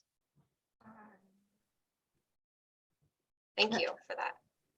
I think what it was that we wanted to invite the entire world, right? And then we kind of try to be as realistic as possible, where we can have the presentations and then we can invite the other folks to be there physically at the lunch or in that portion of time where they have tables, and then people can have those one-on-one conversations that may result in more of a deeper dive. And this is just really creating a format for an annualized event so that then we can continue to have this process. And then when you go back into the work of the committee, this can be something where you presented, where are you at, and what are we doing? So that then there's a long range track for this process of having the dialogue and looking at some specific points. Because when we were putting this together, we were like, we got to invite every elected official. And then it was like, oh my God, we don't want them to talk. So we kind of said, well, maybe we'll just do something separate with them. And that could be a follow-up activity where if we get this Green Champion Network, or that's what I'm calling it, that's not the name, then we could set something up where then they go and they hit the elected officials in a way that then can amplify the committee's work and the committee's voice. Because a lot of times maybe the elected officials get, just like the city, they get numb to the community board voice, and we have to utilize influencers as a strategy. And also just, I think one of the first things we want to do is, a lot of people don't even know the community board exists. So what are we, what do we do? It would be great to bring up the points of agreement, and then, think about what if we were going to create another points of agreement, what else would it have on it? And then the statement of district needs survey, instead of creating a different survey and sort of, going crazy with it. I think we discussed, using the survey and starting that process here at the Earth Day conference, and not reinventing the wheel in that way. Connie? I just wanted to ask about an outreach plan, because like what you said, people don't know the community board exists or what it does. Sending out a newsletter isn't going to get people to show up. I'm going to suggest we have a really strong social media campaign. And maybe we take the campaign not just from the CB11's social media accounts, but maybe we create a social media account for this committee. Yeah, that's a great idea. And I think Facebook we were also, Instagram account. yeah, and we were thinking, obviously in addition to all the ways that community board reaches out to the community, that in inviting all of the community-based organizations, that they have their own networks and things that they would help us to promote the event in their attendance. Yeah, I'm going to stick with social media. Okay. Yeah, I think that's, many more people. I'm personally not great at social media. So if anyone else is, Connie, if you're great at social media, I think that might be a place where we might need a little assistance from the Yeah, committee. no, I'm really good at it, and it's just part of doing business. And you know, people don't open newsletters and they don't look at flyers, and you know, if every community organization that's invited sends it to their list, the average list open rate is under 20%. So Right. And we also talked about actually going out to flyers. So, you know, part of the budget can be used towards printing flyers, and that's obviously another big task. But you know, in having maybe NYCHA cloudburst resiliency coming to present and all of the other things, we have so many NYCHA campuses. Yeah, you know, the goal is to flyer the NYCHA campuses, put flyers maybe in local businesses and other ways, so that it's not just via the internet that people are hearing about this as well. Natasha? I could help with the social media thing if you guys want, because I'm the PR chair for the National Honor Society at my school. So That would be amazing. Thank you so much. So I'll go to you, Xavier, but just to wrap this up, I think I'll put this in a very simplified, easy to read format.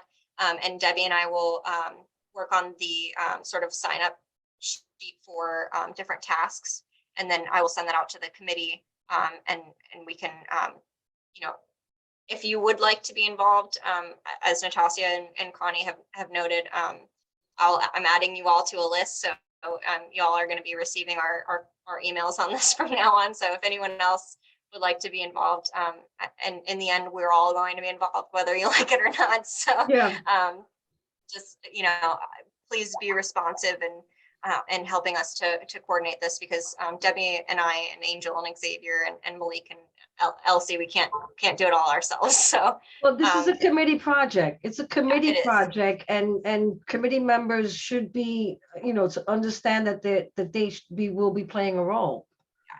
hosted by CB11's Environment, Open Space and Parks Committee. So Xavier? Here real quick, this is Alonzo. Oh, go ahead, Alonzo. So why don't you just delegate certain things and make assignments, and we're happy to help. Okay. Don't try to make it seem like it's only 4 people. Just delegate, and we're happy to help. Simple as that. Well, there's a grid. The grid is coming. It's already been written up. Trust me. Thank you, Alonzo. I appreciate that comment. Xavier? It sounds like you have a volunteer there.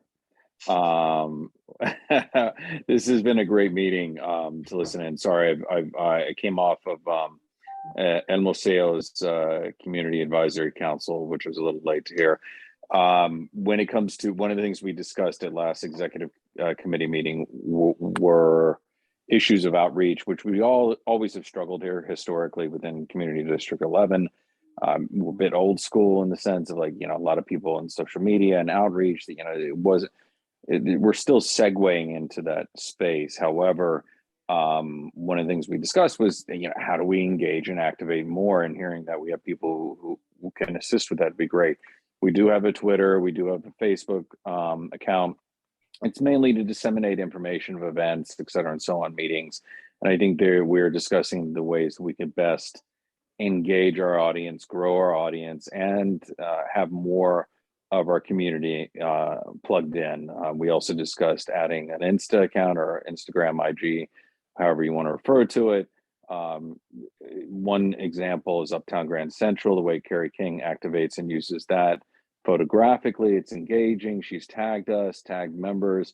And I think that's something that we are discussing to create more of a guide rails and how we can utilize those platforms, as well as doing the traditional outreach, which many of our members in this community who have given their heart and soul, they just can't be bothered. And I remember for the longest time, just because I love her to death, Frances Mastroda. I mean, she's on there now. I get messaged on LinkedIn and Facebook, and I say, I think there is a way to engage, and I love it.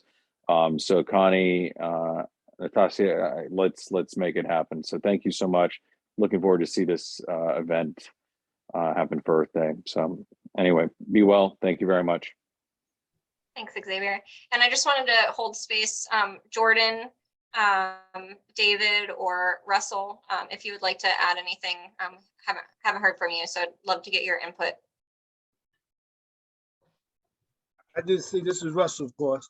I just think that we have to focus on having an event that's attractive enough so that it will engage the community to want to participate, emphasizing that this is their community and how walking away from it, how they will make inputs into improving the community and all the environments that's needed. And like Diane said, having the next generation here understanding they have to begin protecting the community, wherever the community, all communities, because it's their earth. And I'm struggling with now how to not intellectualize it, but how does the general community resident say, I want to be engaged, I want to know something about it. It's interesting to me because how we're living, we need to know more about it. How do we improve it? And how do we stay actively involved beyond an event? It's not the 2 to 3 hours that we were together and then we dispersed, not the hours that will be engaged in leading up to the event. Because after the event is over, what do they take home? What understanding and education that's gained, that's an add value to their lives that could be shared and then repeated. Yeah, definitely. And I think under, community information session, I think one of the big points that you just highlighted that's not evident in this invitation is sharing your voice as a resident into the future of the neighborhood. And not only through, interacting with the community board and the statement of district needs process, but in all of the possible ways. Jordan, I saw your hand up for a second. I don't know if you had something to add. Yeah, I just wanted to say I agree with the making sure that youth is involved. It's a good way to get people to show up. I'm gonna do my best to get as involved as possible. I'm gonna try to think of maybe I can bring someone who might want to come speak or just see how I can make myself most useful in this process. So looking forward to it. Thank you. Thanks so much, Jordan. I don't know if you're there, David, but we've heard a couple comments about how to engage youth. So it'd be great to get your opinion if you have one right now. Yeah, I mean, I got a couple of things. And I think, just going back a little bit, how Diane talked about, again, how making sure that we follow through and keep certain things with equity. And then we have a presentation, again, about the disparity in equity between a block in the neighborhood, right? So I think that highlights it. And how do we get youth involved? This is also the challenge in youth and education as we're looking to do our own stuff around putting on presentations of youth. I think we can engage youth. Natasha, that's on this call, is also somebody that's very much involved with gardens as a youth, is a very outspoken young person. So again, how do we want to use youth? It's always easy to say, I can bring a group if you want a group of youth there. But do you want them engaged in the process? Do you want them involved? I need them involved in my stuff. And I think then we have to decide where youth have choice. And I'll just add this. Myself and Natasha also met another young person that's 18 that's applying for the board that's interested in youth issues, but also interested in housing issues. So again, when we sometimes want to say we want to engage youth, are we engaging the youth that are interested in this? Or are we, again, I think, as Russell and Diane talked about, how do we also pass the torch, to the next generation to take on some of these civic engagements. And it was interesting to read the Chancellor's new piece where they want to do a lot more involvement of civic engagement with youth in high schools specifically. So, and I think Ms. Wilshire also talked about, let's get a group of youth together. Maybe if we all can grab a few that are interested in these particular areas, such as Natasha, who's on this committee, to engage them in engaging youth. And what would get youth to the table to sit with us, not only as facilitators maybe, but also as the audience, right? How do we get them to sit and want to be involved or partake? So if you want a group, I get a group. Yeah. I got a group. but how do we want to use youth? Well, So that's the bigger question. Yeah. I know that you know. I would love your help in reaching out to that group that presented a couple months ago about. Yeah, and I'm gonna say this, I've been reaching out to them as well. They were also busy in the doctor, so they're part of the New York Medical Academy, and we're also trying to engage them into the process they were doing with the TIA project, which is around equity in the community, and putting on a youth symposium in June. So that's something I want to work with in collaboration with Community Board 11. So, you know, yeah, I need some other people to take the task force of this, Natasha, and maybe leading youth into the youth part of this committee. Is that a challenge? Natasha knows for years I've been putting that young person out there. So I do no different tonight. Awesome. Well, thank you, David. Debbie? I was gonna say, you know, this is the first one that we're doing. We're planting the seed. This is the first time that we're going to try and be as comprehensive and have as much representation. Youth is clearly important. Everyone from all different representations are invited to participate in this process. This is a formula that we're trying to launch, right? And we have to look to our own members to utilize their networks of making sure that they can maybe commit to bringing 3 groups that they know that they can get there, because you know, this is a committee event. It's not a Jessica and Debbie event. And the idea of bringing youth as a group to entertain is one thing, but bringing youth to be part of this process is clearly important, right? Because if you have youth at this process, then those green champions can be at this youth process project in June that talks about, you know, what are we doing? So it's all kind of rolling along in a way that there's room, there's space, and that there's always an opportunity for participation. I think clearly we did a lot of work behind the scenes, because we know that a lot of work has been done by this committee. And I think that this is translating that work, you know, into a process that people can be proud of, they can stand with it, and have an outcome that transforms participation. So all of y'all are going to be contacted and asked to engage in a way that is representative of geography, of gender, of ethnicity, sexual orientation, everything.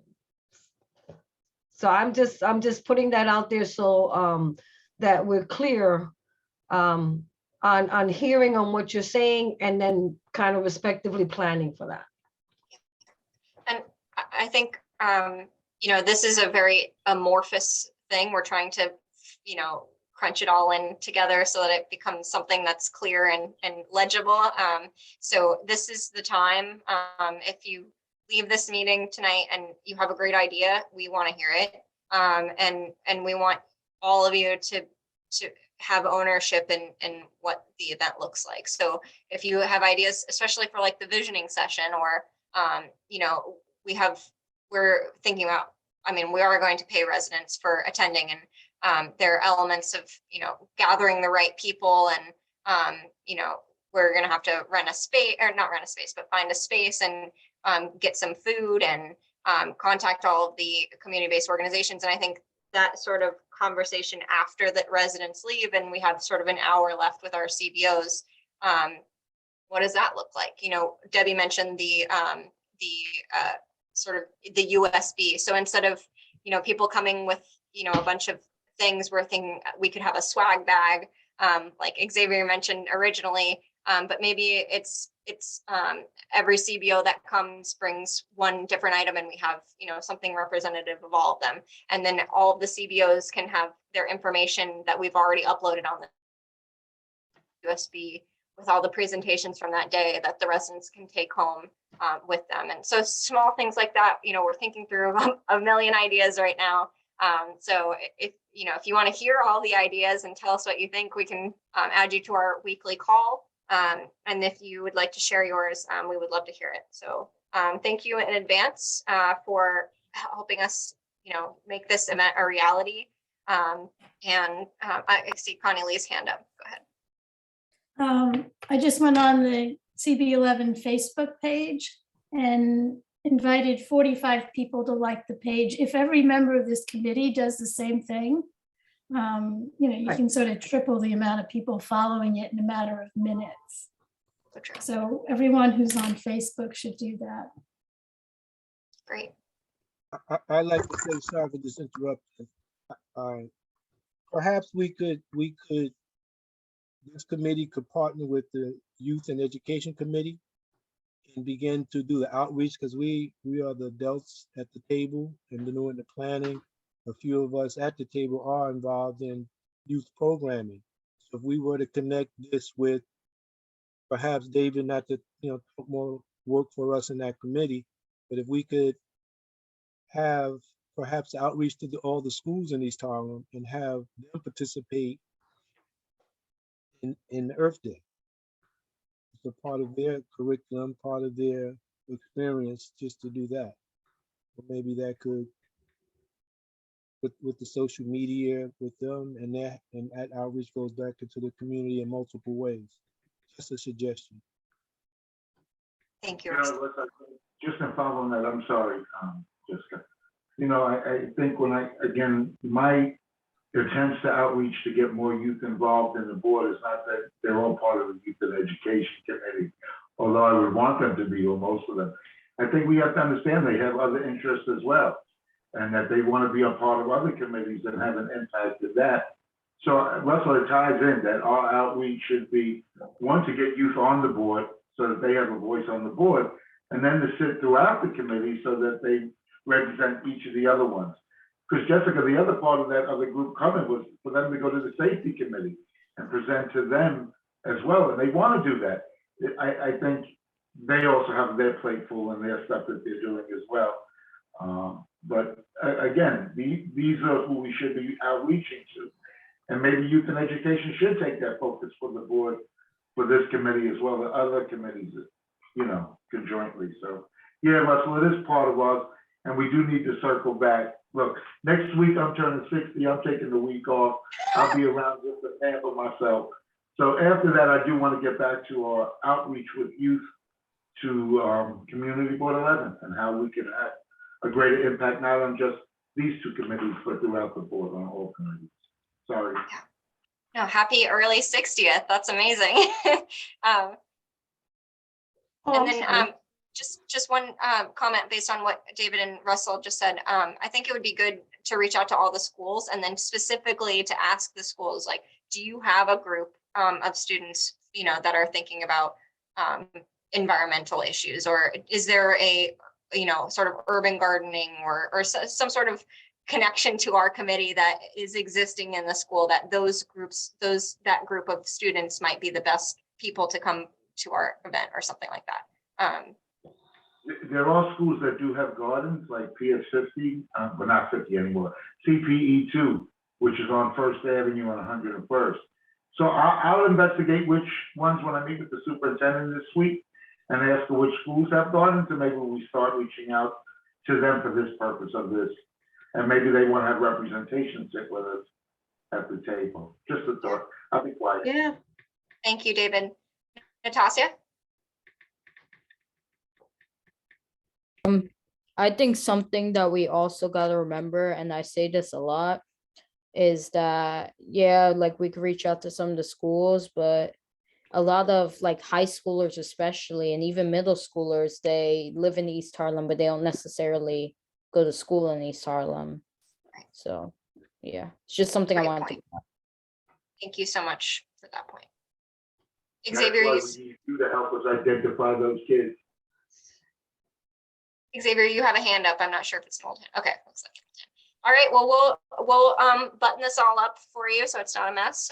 And You we had will Jewel wanted to say something. Oh, I'm sorry, I can't see the hands. Go ahead, Jewel. Thank you. This sounds great. Sorry. This sounds great. I just wonder if you are all thinking about in terms of RSVP and things like that, using QR codes. I don't know how to use a QR code, but It's if so. you could help me with that. I'm sure somebody on the committee knows. I just want to throw that out there. But yeah, I'm happy to help if you want, though. Thank you, Joel. You're welcome. And we can Thank you also so do much, an Joel. event, you can do an Eventbrite. There's different ways to do it. We probably can have more of the in-depth discussion at our weekly call that everybody is invited to next Tuesday. Thank you. All right. Stop sharing my screen. All right, well, I think that's all on our agenda. So I don't know, Angel, can you bring up the little? Thank you, everybody. Thank you, Mary now. If I'm going to come, I'm going to stay till the end. Great. You guys do great work. Bye. Thank you so much. Mhm. All right, is there any new business? Seeing none. Is there? Oh, is there any old business? No old business. All right. We will. There's my little thingy. Okay, so I guess we're going to take roll call. And If there are Collier? no objections. Oops, sorry. Here. Did I jump the gun? No, sorry. Okay. Diane Collier is present. Jessica Elliott, Present. David Giordano, Present. Alonzo Johnson, Here. Connie Lee, Present. Debbie Quinones, Present. Tasha Rodriguez, Present. Russell Schuler, Present. Michelle Wiltshire, Clement, Jordan Wright. Present. You have quorum. Thank you. If there are no objections, we will adjourn the meeting. Seeing no further business, the meeting is adjourned at 8:56 p.m. Thank you all so much. Thank you. Good night. Good night. Good night. Mhm.